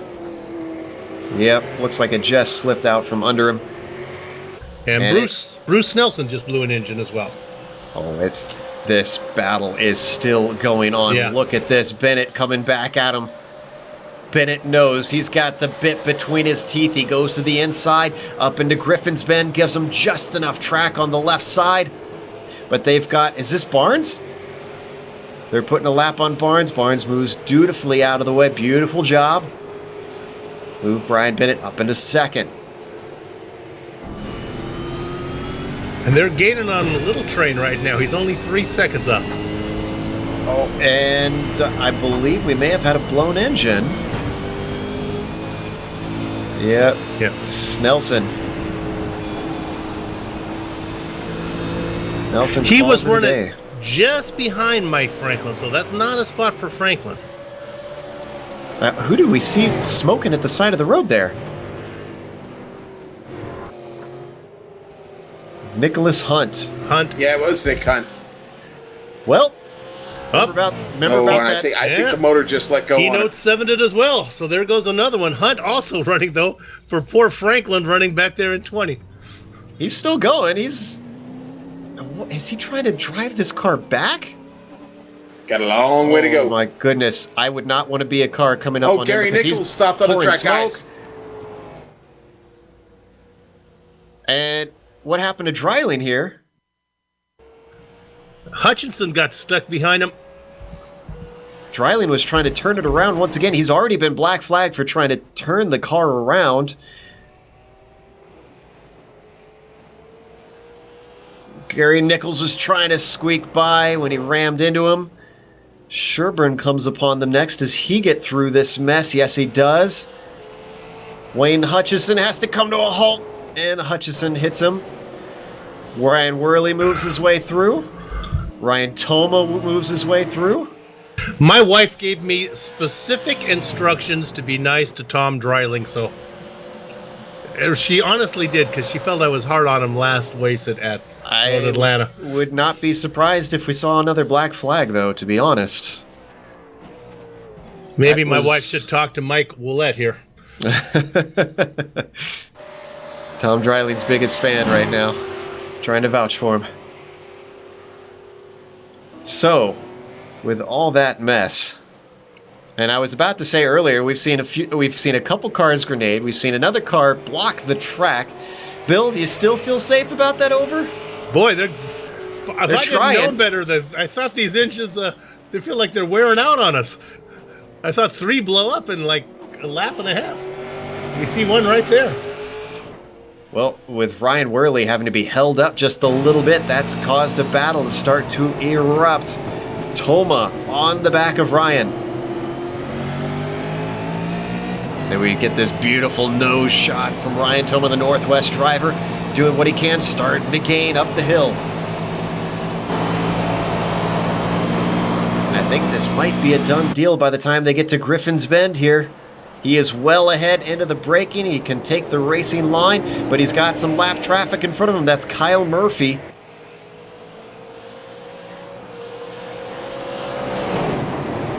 Oh, right into the cutting, and Worley almost loses it. Beautiful job by Worley to keep that car from spinning. It was smoking, starting to turn, and he managed to keep it pointed forward. We can stay on this battle, but I can just tell you that Hutchinson, when he got in that problem where he had to slow up for drilling, Mike Franklin got around him. So Franklin now up to 15th. And remember, the reason we're keeping an eye on that is because that depends on that amateur championship. Reynolds out going to win this thing, we assume. But Franklin now, that 17th, yeah. Simon and Poindexter at the ready for the number crunching? I don't see him, but they seem to be giving us some information. So maybe Simon Poindexter can give us some more stuff. Could be watching the broadcast. Maybe they had a week off and they decided to come and help us anyways. But man, on screen we saw the gap that opened up between Worley and Toma. That was huge damage. Kyle Murphy didn't really do anything wrong there. He was trying to run his line up at the top of the mountain. Just unfortunately, it was a bad spot for Worley to catch him. Meanwhile, we switched to Bennett, who is still ahead of Reynolds. Yeah, and he had a little bit of trouble getting around Jason Fleischer. He had a little trouble himself trying to get out of the way. Blake Reynolds hot on it. They're catching Kalisto quick, though. Now, it's just a matter of not if, but when Bennett and Kalisto come in. They're both 22 laps on these tires. Gonna be running out of fuel. I was going to say, where is the drop dead? Has to come in and pit point for Lionel Kalisto. 13 laps to go here. Well, he's on 22 and a half laps right now, so what do you think, Sean? Maybe 3 at the most. I would think 3 at the most. I know that's what Blake Reynolds is counting on, because he's looking at about a 20, close to 25 lap run to get this race done. Now, Sean, we were talking about Reynolds maybe not knowing. And Kalisto's got lap traffic. That was Rob Gall, who got a little bit into the grass. I was worried he'd actually plow into him trying to get that thing wound up, but everybody kept their heads together. Did a beautiful job. Kalisto's in. Taking the quickest entry into that difficult pit entry.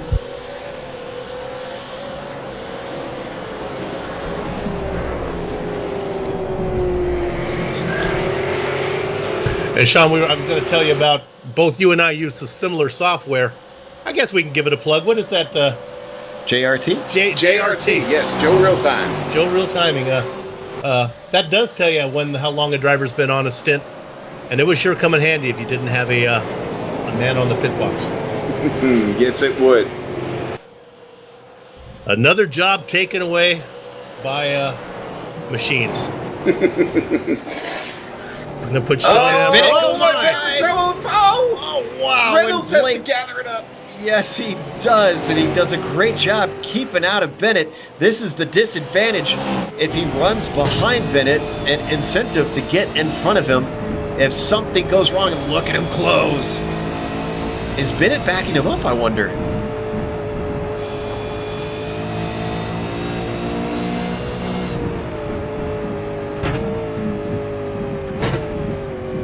Ooh, it is getting spicy out here. Drivers playing games with one another. Bennett knowing him being aggressive, him backing up our leader as he goes a little bit wide down through Forrest's elbow. could give him the advantage, hoping that maybe Reynolds will make a mistake and give him an opportunity. He still has to pit and come out in front of Kalisto, though. And Bennett is pitting this lap. He's announced it. Reynolds. Kalisto came out in third ahead of Toma. Reynolds backs out of it. Seeing that he's pitting in, he's going to stay behind. No reason to force the issue. This is going to hand the lead back to Reynolds now. Little train still on the mountain. Now going through Forest Elbow. Boy, seems like a long way to go from Forest Elbow to pit exit. Blake Reynolds really going to push this to the end of his pit window. He's got the fuel to make it, but it's going to be close. On a 10-lap stint right now, 21, I guess. Yeah, I think he's pretty safe. Yeah, he's going to be safe, but he obviously had a plan going into this, and I think it's just worked out wonderful for him. He's been able to keep great pace throughout. He's had a little hiccup from time to time, but for the most part, he's been able to really take care of the car, and as we talked about in the pre-race, absolutely so important here. Bennett rolling now. Kalisto just coming around hell. Bennett's going to get out in front in second.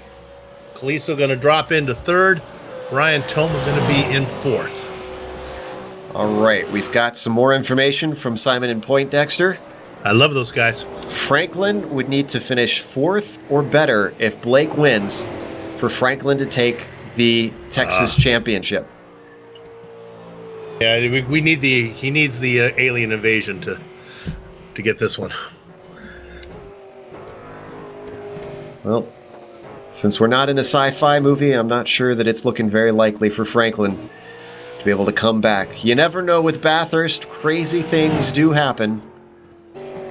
Let's assume Bennett can bring it home for these last 40 miles.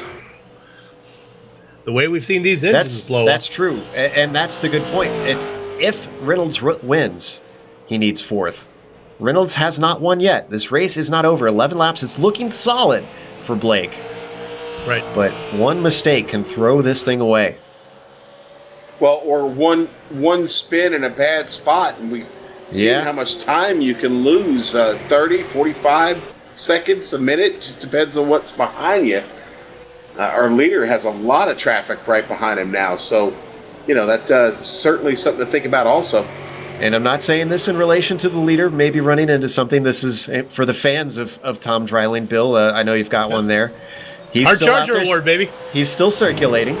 Up 17, Hard Charger winner today. Tom Dreiling starting in 35th position, sitting in 18th, up 17 spots. Best of anybody, Tom Dreiling. Maybe that's how he's leading the Am Champ here. He's got a whole car, too. I don't see a scratch on that thing. He must have saved his free repair for quite a while.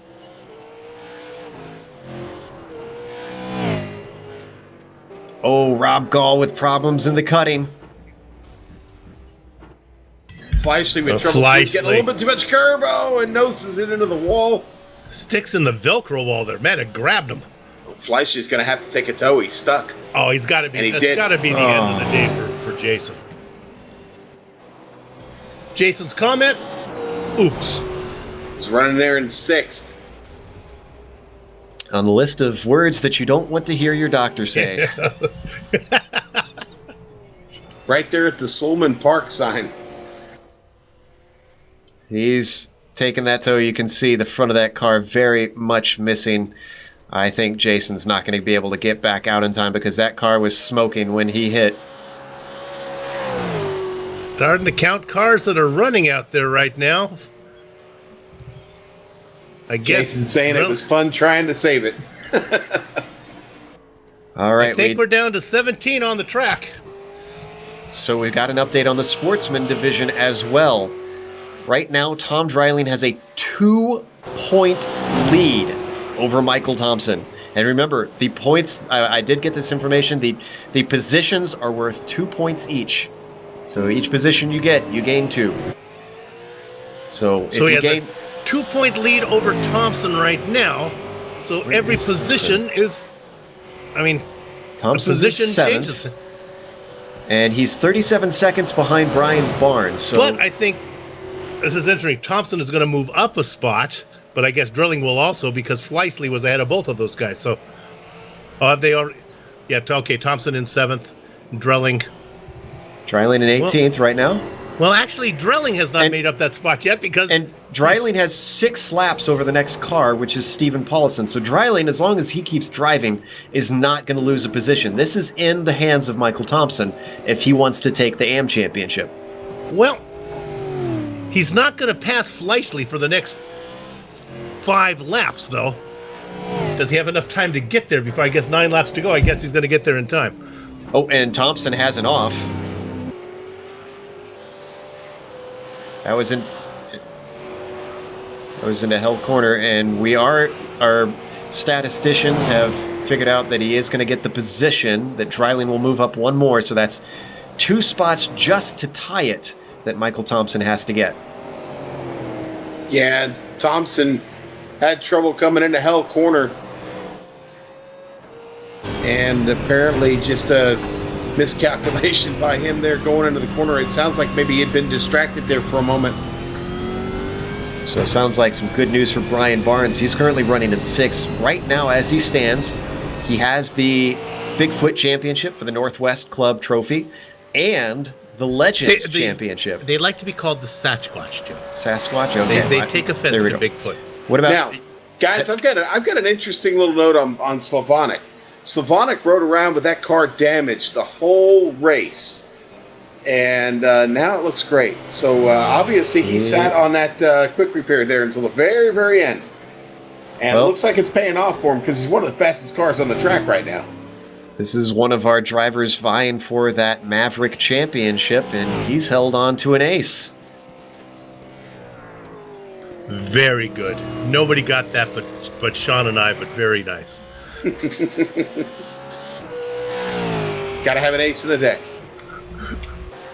No, but Joe, sometimes holding on to that fast repair there until the end is not a bad choice. But it's always a gamble, isn't it? Well, it's the last race of the season for him. I think he's got nothing to lose at this point. He needs to get some speed, and he needs to get up there now. So I think this was the right choice. But yes, typically, if your car's still running decently, as we've discovered, you hold on to that fast repair. Yeah, I've often found the longer, more punishing tracks are good places to do that. This track certainly a perfect example of that. Yeah, I was going to say, another that place called describes this Green to Hell. a T.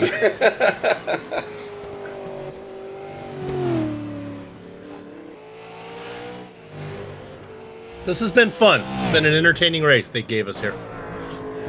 And Pack Majors typically gives us some entertaining races. Now, Blake Reynolds, with 8 laps to go, he still has to make his stop, Mike right? Franklin is stopped in the cutting.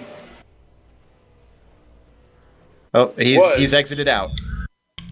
Jimbo Pfeiffer came over with a careful, Michael. Boy, look what happened.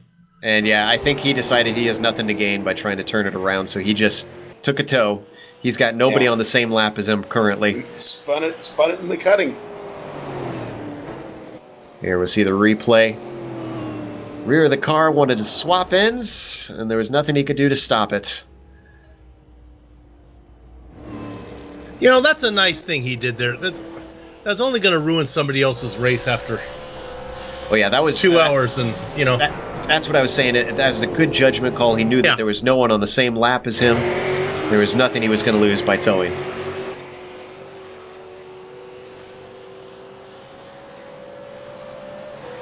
There we see our leader putting another lap on Stephen Paulison.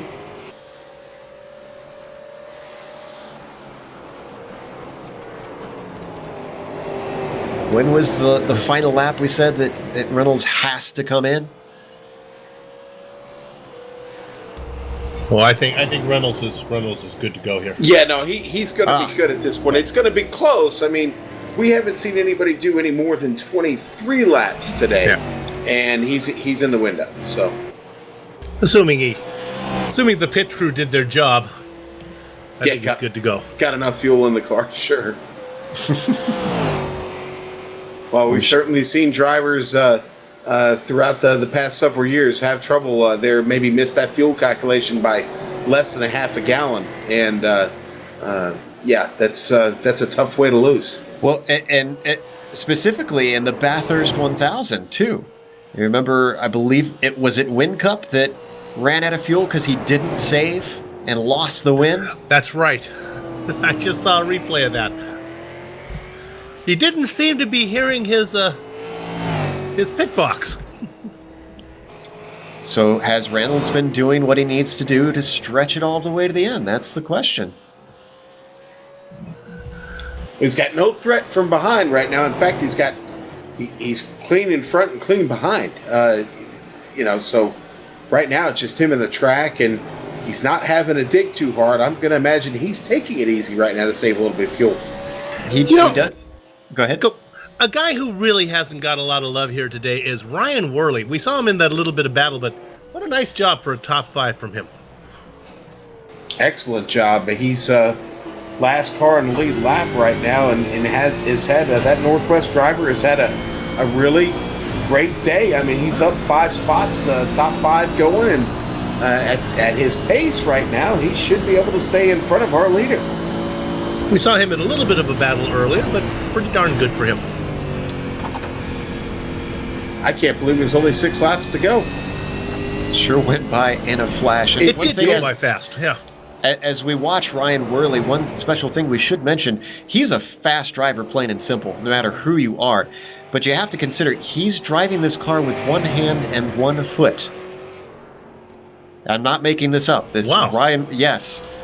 He drives with a controller, and Ryan Worley is... The word impressive doesn't begin to describe, especially considering he's won 3 races in 3 years. Even if he doesn't get this one, I still tip my hat to Ryan Worley for a top 5 around here. Not easy to even finish this race, and to finish it so well with a disadvantage, obviously. Yeah. Very impressive. I gotta be honest, that pisses me off. Bill, maybe that's not politically correct, but jeez. Bill, you've got all the bear claws you could ever want at the backmarkers meeting, so I'm kind of feeling a bit like Soup right now. Actually, I know how he feels.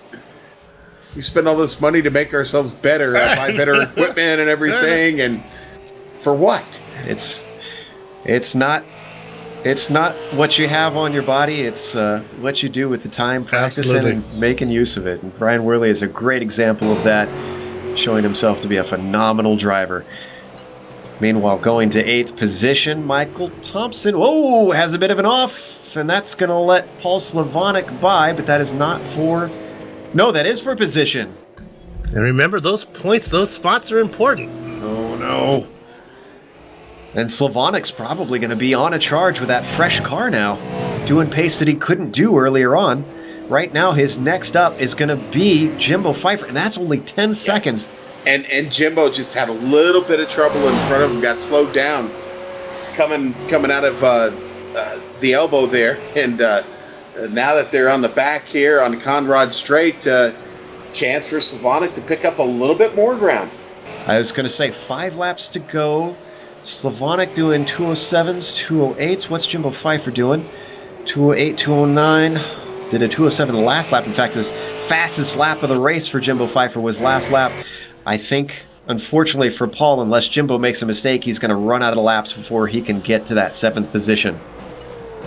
Okay, but Jimbo was not as fast on that lap. In fact, Slavonic a full second faster than him, Joe, that time by. Not over yet. It's gonna be tight, but yeah. Like I said, unless Jimbo makes a mistake, I don't think he's going to be able to run him down.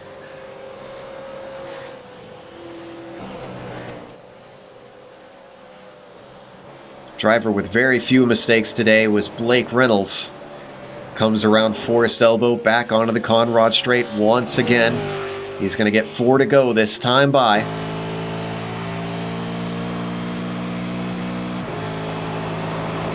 Viewers, you want to stick around for the post-race show because hopefully we'll be able to get in Mike Willett. He'll give you some of the scoops about the upcoming season.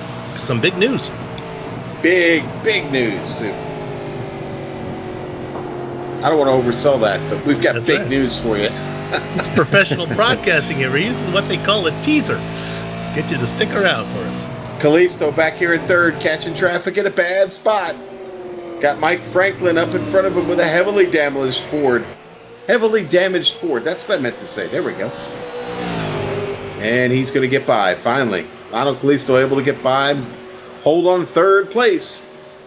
Another driver who's taken a position. Tom Dreiling just overtook Jason Fleischle, putting another nail into the championship, the AM championship for Tom.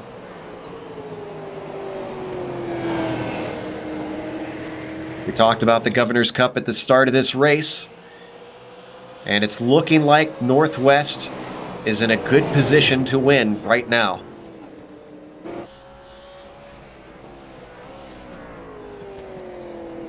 Looks like Jimbo Pfeiffer found his pace again, guys. I don't know if Slavonics going to get him. Yeah, last lap, another 2:08 flat for Jimbo. Yeah, that definitely a better trip around for him that lap. Doing it when it counts. Slavonic was actually a couple seconds slower, Joe. Digging hard, but it's coming at a cost now. Maybe too deep, yeah. Yeah. It's the risk you run when you start to push. You can push too hard in these cars.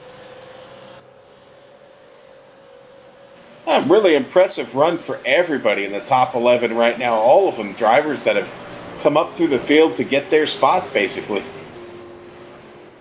Right now, 21 cars left on track, I believe. No, actually 20. 20 cars left racing. Looks like the last one being, I guess, Chris Pence running out there in... I'm seeing Gary 17? Nichols still out there. Oh, Nichols still running. And 20 23rd laps down. overall.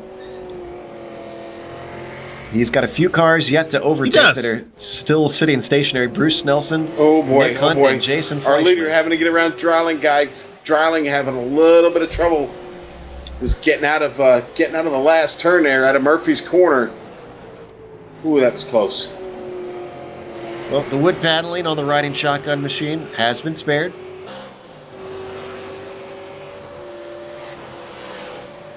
We do have another driver sitting around in our ready for interview room. We still got 3 laps to cover, so wonder if we have time maybe to talk to Jason Fleischle, who was looking good and unfortunately ran into some trouble up at the top of the hill. Jason, do you have a copy?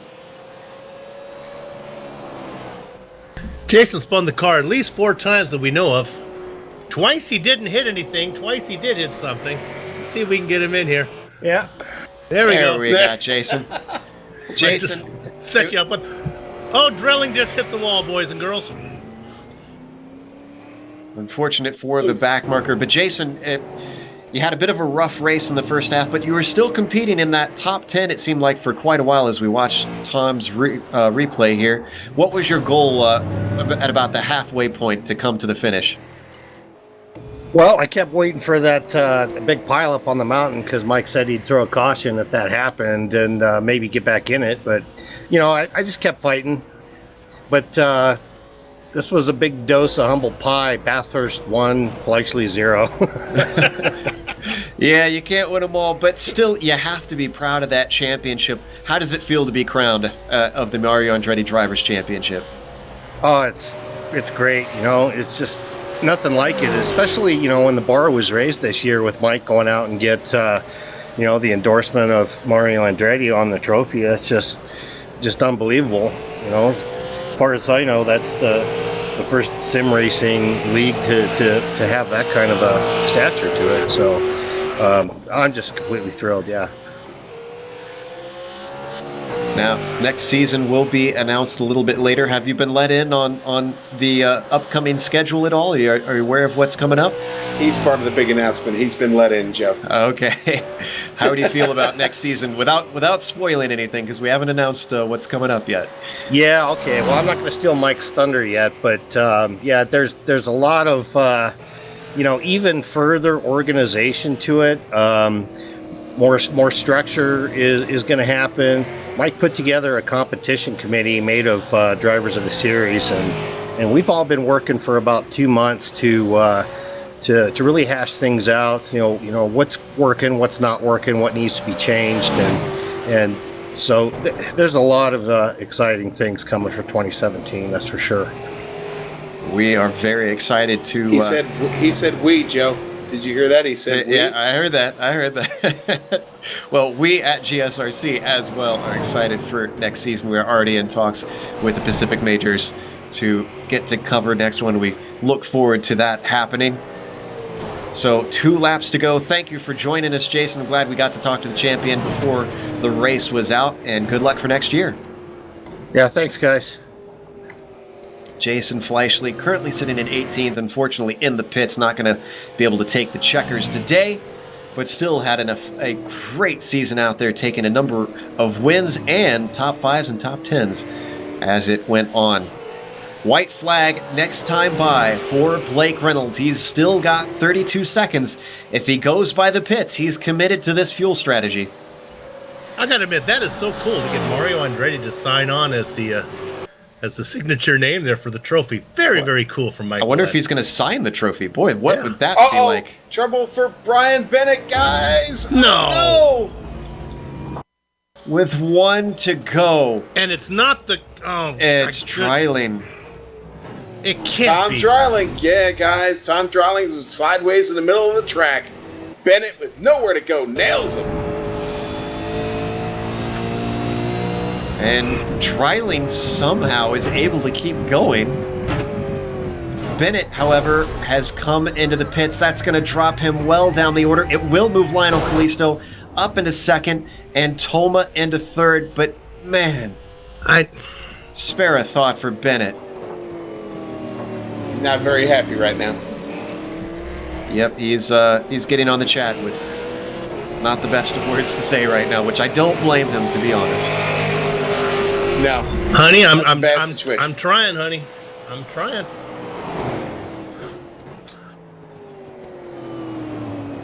Half a lap to go now. Yeah, let's put it this way. We don't have any Toyotas be setting in the up field, the chairs at the next Backmarkers United meeting. Well, I wonder if that committee is going to be able to say anything about that after the race.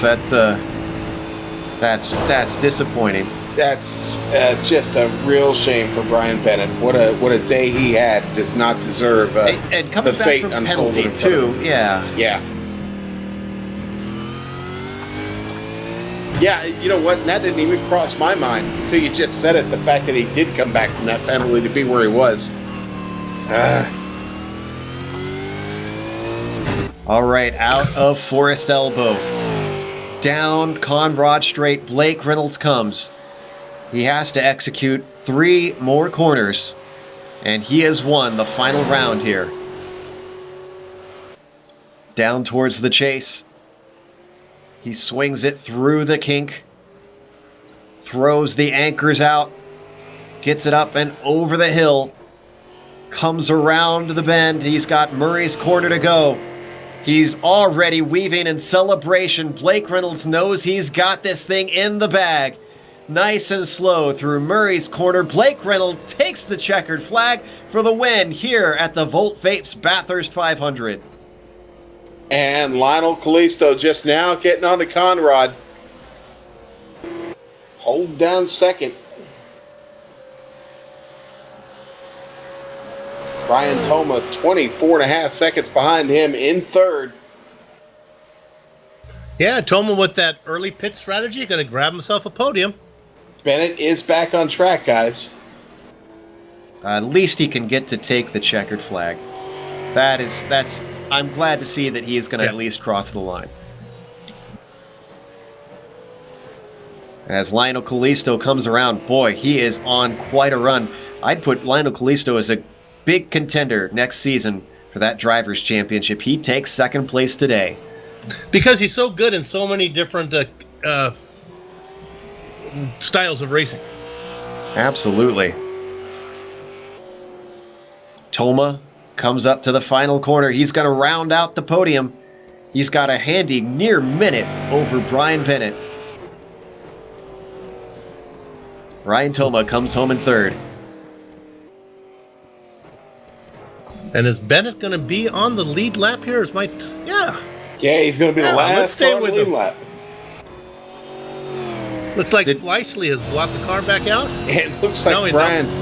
Guys, it looks like Brian might have sat on that fast repair too. I'm not seeing any damage on the car.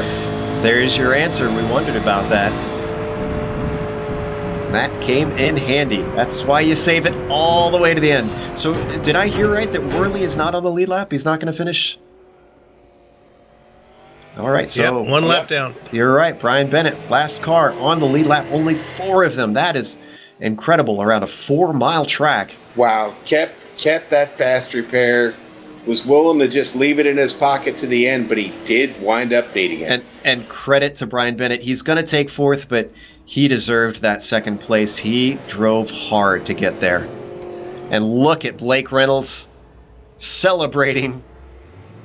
Nicely done to Blake. It is not easy to take these wins in these very difficult, very varied races in the Pacific Majors. We are going to go to break, though, after quite a while of broadcasting for us. We will be back. Stick around, because on screen, we're going to have the upcoming races here on the Global Sim Racing channel. After that, we'll have the unofficial results and driver interviews, so don't go away.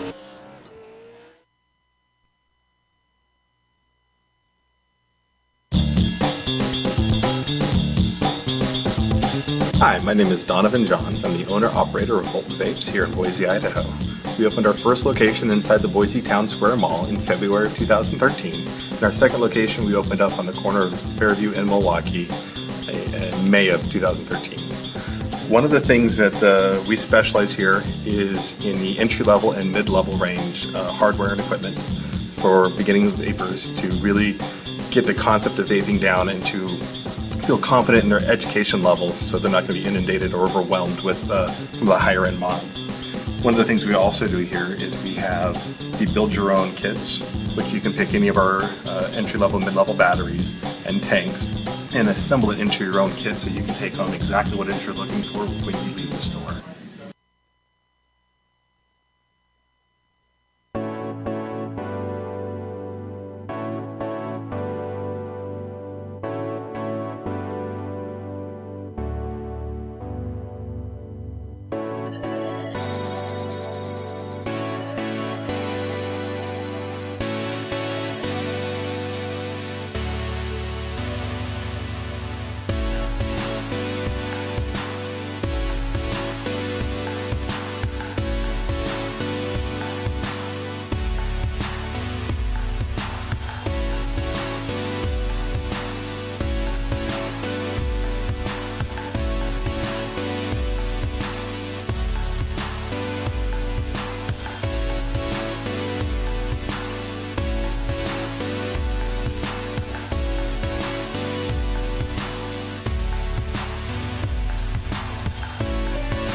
Welcome back to the mountain. If you think you're tough enough to tame this place, well, maybe you should give a try at the Pacific Majors, because they just finished the Bathurst 500 presented by Volt Vapes. And in the end, here on the Global Sim Racing channel, we witnessed Blake Reynolds come away with the win. It was pretty dominant, but he had to fight for it at points. Lionel Callisto managed to come home in second.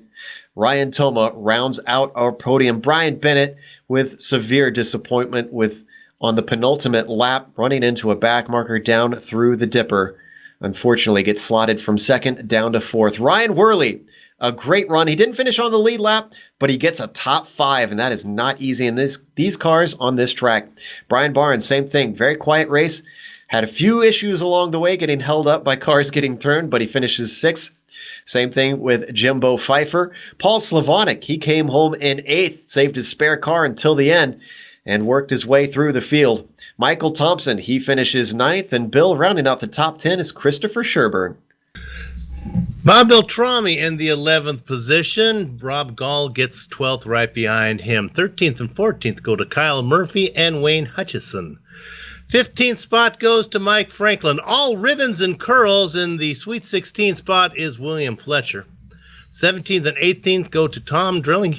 7 laps down, he was able to bring that car home, though. Jason Fleischle, we had a little in-race interview with him, finishing in 18th. Stephen Paulison in 19th, and then rounding out the top 20, 17 laps down, a veteran of the series, Chris Pence. Sean? All right, then we're going to go back to Bruce Nelson. Finishes 21st, 18 laps down tonight. Gary Nichols, 22nd. Michael Lane, Nick Hunt, going to finish 23rd. And then Michael Lane back in 24th.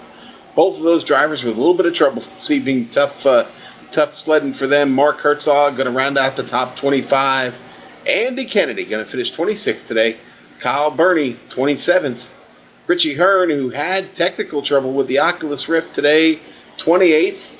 29th for Michael Dow, and 30th goes to Ray Partridge.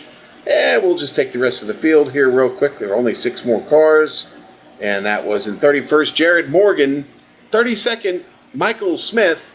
33rd, Mark Redeker. Seth Alberts, 34th. And Paul Geringer and Brett Trozine did not get started, guys. Unfortunate for Brett, but we have our podium to talk to. And first up, we're going to talk to third place Ryan Toma. I believe Bill has caught up to him. And I do. I think I have Ryan right here. Ryan, congratulations. Didn't think you were going to get a podium then. Everything kind of fell your way. Third place. Yeah, I didn't think so either, honestly. If it wasn't for Bennett's bad luck there with a couple laps to go, I would have had a 4th place. But yeah, probably my best finish of the season, I think. So better late than never. So walk me through the pit strategy there. I had my eye on you the whole race, but you were the only one who stopped early. Did you have an issue that made you come in early and then you had to go all the way there to get to the end on those long stints from there? Yeah, I got in the wall on lap 13, I think it was, and so I had to pit, use the fast repair. And then the rest of the race, I was stretching every stint out to the very last drop of fuel, and just barely made it on fuel with the regular strategy. Yeah, we were going through the numbers. And I think this guy can get there. So you were kind of in the hunt there, but never really running up front. I think you got to consider third place here after 81 laps on this track in this car. Quite an accomplishment. Definitely, it was not easy. Would you say that this is the most difficult car for you to drive? I think the combination for sure. I don't know if the car itself is the most difficult, but up and down the mountain here is really tough. Yeah, well, it was an impressive run. Congratulations on the third place. I kind of feel silly for asking this, but you're going to be back for 2017?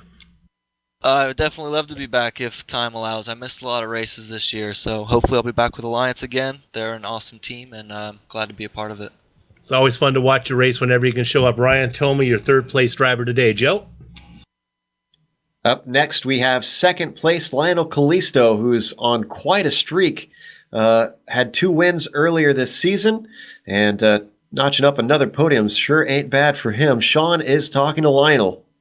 Yeah, Lionel, what a way to end the season. Your teammate there in third, and you nestled right up there in second. Take advantage of a little bit of a misfortune there from one of your competitors there at the end. But what a run for you today! Oh, it was a great finish, especially with Alliance Racing. Second, third, and fourth, pretty good. I think it's a pretty good finish for us. Yeah, it sucked. I didn't want to see Brian go out like that. I thought he should have finished second, and yeah, it's unfortunate that happened. Didn't want to see that happen to him. Well, listen, Lionel, again, a great race today, but let me ask you, what really is the biggest challenge of this track? I think it's like everything. Just Everything? The learning, yeah, the learning curve of the car. Just, I don't know. I was struggling in the last corner. I don't know why. It's a simple corner, and I still can't get it down. I spun out twice. Pretty much cost me that race. Cost me the win. I don't know. It's a learning curve. It's the track, the car. I mean, it was still fun. I still had a blast driving the car. Yeah. How much experience had you had in this car prior to the event? Not much. The only time is, I think it was last time I raced this car. It was a year ago, and it was Okay. just for fun. Right.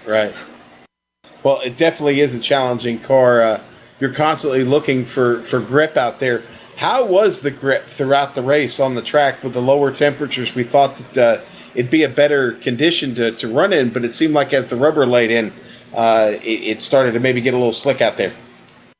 It definitely got worse later on in the race. I was struggling. My car was getting tighter and tighter throughout the race. Yeah, I was just getting less grip, especially that last corner. I keep missing my braking point, and it just kept overshooting. Yeah, I was just getting slower and slower. It was just tough. I just didn't really work on the setup on the long run. Well, Lionel, thanks for catching up with us here real quick. Congratulations again on your podium finish today. Great run for Alliance Racing. We'll see you in 2017, buddy. Thank you, guys. You guys did a great job. All right, Joe, our thanks to Lionel Callisto. It's going to wrap it up with him. I think it's time to talk to our winner. Absolutely. We're bringing Blake Reynolds into the booth, and he's wiping the champagne out of his eyes. And Blake, boy, after a hard 500 miles, how does it feel to come away with the win? Pretty good. Tiring, but pretty good.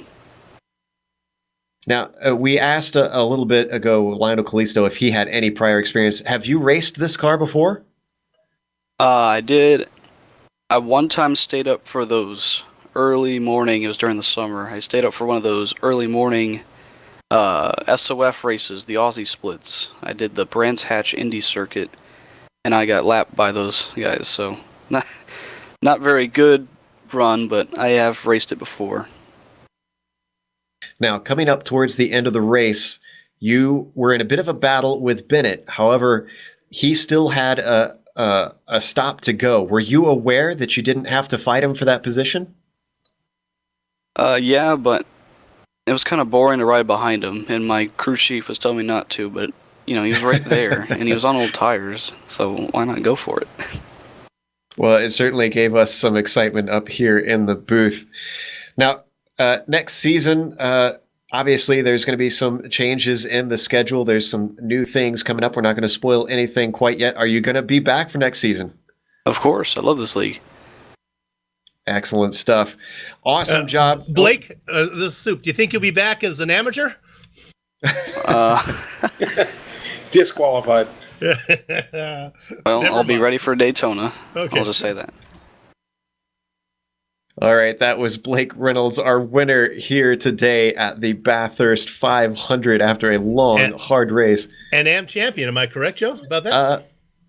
I'd have to go back through. My notes are a mess right now. That's why I asked him if he's back, because I think he's the amateur champion. That's all right. Soup, you owed him that one, so that's okay. That's no problem. I think it was Texas Championship is what he was fighting for. All right. See, yeah. I don't. All right. Yeah. So we do have one driver that we want to talk to real quick. Just give Bill a quick chance to ask him about how his race went, and that's Brian Bennett. Brian, the racing gods were against you today. I'm gonna get you with a couple things. We'll save the end for last. let's go to the first one where the racing gods were cruel. A little penalty for a slowdown penalty.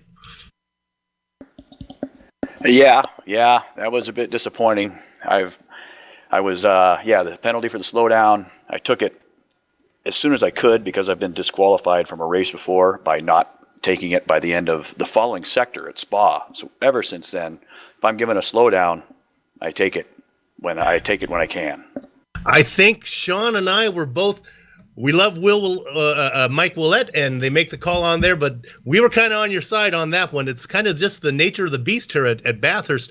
I mean, you practice all week long. You hate to be disqualified for not serving that fast enough, right? Right. I got one. I don't know. It was at Spa. Yeah. And Spa, you know how Spa is. It's tricky. I do. But at any rate, I went right and took it. You know, those guys behind, they can see me going slow. They had time to react. I didn't block the track, but the guy 5 or 6 cars behind me had a problem. That's unfortunate. That's racing at this track. All right, let's move ahead now. Take a deep breath, and boy, if they're in my book, you're standing on like a 2-inch fourth place podium because it's really for you not to make the podium doesn't seem fair. So I see you standing on a tiny little one right now. Boy, you just lost that second place from that incident you had there at the end. Yeah, I was cutting good laps at the end.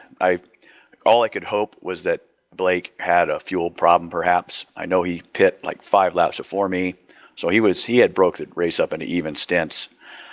But I was just trying to cut laps because if you break your rhythm, you're going to wad up around this course. And my spotter, the CPU, didn't get a yellow. I wasn't told there was a slow car ahead. And I'm boogieing through that section of the track there, and it's all about rhythm and timing, and I couldn't break it. I tried to break it, but he moved a little bit, and I center mass got him just straight on. Well, congratulations on a great run today. You had a first place car. You brought it home in fourth. I guess that's not very satisfying, but to bring it home on the lead lap here at this place, you got to take some solace from that. I copy that. I'm really satisfied. I had only raced here one other time. And it was a definite learning experience. And so this, I felt good all week. I slowed down a little bit over the course of the week, but I became safer. Anywho, it was a good race. Congratulations to Blake. He's just absolutely solid in all the disciplines. Him and Callisto, they're both just super talented on the road and on the ovals. They're a great group of guys to race with. And I'm a pleasure to compete with them and roll with Alliance. All right. We'll see you next season. Congratulations. Thank you. Brian Bennett, your fourth place finisher today. Okay, Joe, who you got? Well, we were hoping to talk to Mike Willett. I haven't heard back from him. We can maybe try and pull him into the booth and see if he's ready to talk to us a little bit. Mike, you got a copy? I do. You got me? We got you loud and clear. Now, we have some changes coming up next season, and I have them in my notes here, but I figured maybe I could let you talk a little bit about them. First off, I see that we have the 2017 season coming up, and you got some new tracks. In fact, an entire new style of racing entering into the series. Yeah, we do. We had a lot of conversation about what races to run, and for the last 3 years, we've run a lot of repeats. We tried to interject a new race here or there, but I really got a lot of feedback on wanting to try some new things out while still keeping with the major theme. And so we did that. As a matter of fact, I'll be talking about the competition committee that Jason alluded to as well, as far as how we're going to select the tracks going forward. But if you'd like, we can run through the actual schedule for 2017. Yeah, let's bring that graphic up. We should have it as we've got it on screen now. Awesome. Okay. Well, the graphic will do better than I will probably, but so this will be the first time we don't start the season at Daytona with the Rolex. We are going to run the Snowball Derby on January 8th, so just a week after New Year's. And then one of the other things that we're making consistent for next year is 3 weeks between every event. As you guys talk about every week on the broadcasts, we run different cars, different tracks. It takes a lot of work for these guys to get proficient in these cars. And so we thought a consistent amount of time between the races would be good. And so that's going to be 3 weeks. And so round number 2 is going to be the Rolex. We will That'll be a Predator race. We are sticking with the Predators, but I might as well talk about it right now. One tweak to the Predator is, so we're keeping the Predator, we're keeping the handicaps. The overall winner will still be the only guy that goes on the Wall of Fame, but we are going to do points by class, and then we're going to give bonus points for the overall winners. And so that way, if the handicap isn't exactly right, people can feel like they're fighting within their class a little bit more. So that's the basic theme on the Predator next year. I hope that's sort of a compromise that everybody can dig. Round 3, we're going to go to Daytona for the 500, and we're going to do the duels the Sunday before, so a week early, give as many people a chance to participate in those as possible. Round 4, we go to Sebring for yet another Predator race. Round 5, we'll be doing our very first BTCC race on the series. I'm really excited for that. We'll be doing rounds 1, 2, and 3 of the actual BTCC season at Brands Hatch, Indy. So it's going to be a short track with a lot of cars on it, doing three races at 27 laps each. That should be a blast. Then we're going to go to Coke. We're going to go to Charlotte for the Coca-Cola 600. So we continue with that race. It's a great one. And of course, we're moving on to the Indy 500 on June 4th. Now, one thing I missed, is on the graphic, you'll notice these little crowns. So we've come up with 2 different championships in addition to what we have this year. One of which is the Crown Jewels, which is the 4 races: Daytona 500, Indy 500, Le Mans, and the Belgian Grand Prix will be our Crown Jewels. And then we'll have the Predator Championship as well for the 3 Predator races. That should be exciting stuff. Yet more for us to keep track of up here in the booth. But we love getting to call these champions, as I'm sure they're very proud of their accomplishments. And speaking of next season, there's, of course, the season pass holders that you guys sell every year. And 2017, I'm seeing, goes for $25. And it looks like you've got a few bonuses and incentives coming up in there, too. We do. I'll just announce it right now. So next year, we're inviting 2 new clubs into the series. We expanded 2 years ago. We're expanding this year. And we're keeping it same general time zone, so we're letting Canada in. So they've got the Pacific aspect with British Columbia, and we're letting in the Great Plains, which is in central time zone along with Texas. So we're kind of covering the whole western half of the United States and then Canada as well. So we got 2 new clubs to join us for the Governor's Cup, and we will have season passes available now with 14 races next year. That's 2 more than we did 2 years ago, 1 more than this last year. The season pass is actually going to go up to $30, but for returning season pass holders, it'll be $25 for the next 3 weeks. They'll have the opportunity to renew and get in on the price that they've paid the last 2 years. For anybody who's new to the series, it'll be $30, and that'll help us cover the additional costs of running 2 more races, as we obviously have the broadcasts, and we've got a lot of hosted sessions prior to every race. So that's going to be the season pass deal. And so this year we limited it to 100. We had 98 drivers this year, which was awesome. And next year we're going for 180. Whew, quite a few. That'll be some big fields, which should make for some great racing. And guys who took part this year will have an awards ceremony. That'll be January 7th. I believe that's on the eve of the first race, if I remember correctly. That'll take place on the Pacific Majors Discord room, where they'll hand out the trophies. You already mentioned the series expansion. Now, let's talk a little bit about this committee, though. I'm sure that's making a lot of drivers happy, since it'll help spread out the responsibilities and get a lot of input from drivers from lots of different backgrounds. Yep, absolutely. So, one of the things that I've always prided the series in is that we take feedback from everybody. I don't implement feedback from everybody, but we take it from everybody. It's impossible to offend me. You can give me any idea you want. You can tell me something sucks. It's fine, and we'll consider it and move on. And in that, to that vein, I wanted to involve people more formally for 2 reasons. Number one, I just wanted to. I wanted to make it more of a democracy type of situation. I wanted it to make it so this was a series that would way outlive my involvement in it, and that's what we're trying to set up. Obviously, with the involvement of Mario Andretti's endorsement of the series champion and that kind of stuff, I wanted this to carry on for a long time.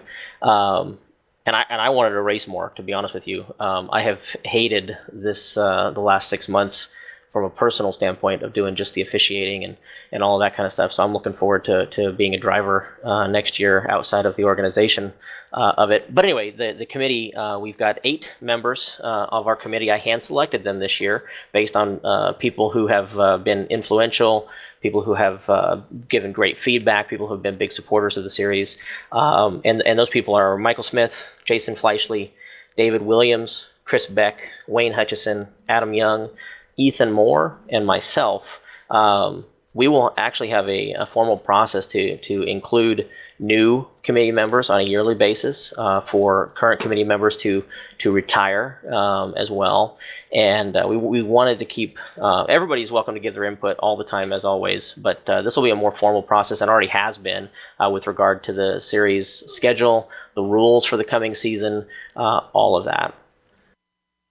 Awesome stuff. This sounds like a fantastic system. Great idea.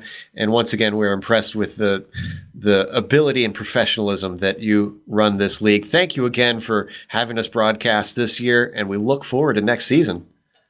Yeah, I can't wait, Joe. Thank you so much. You guys do an awesome job, and can't wait for 2017. We can't wait either.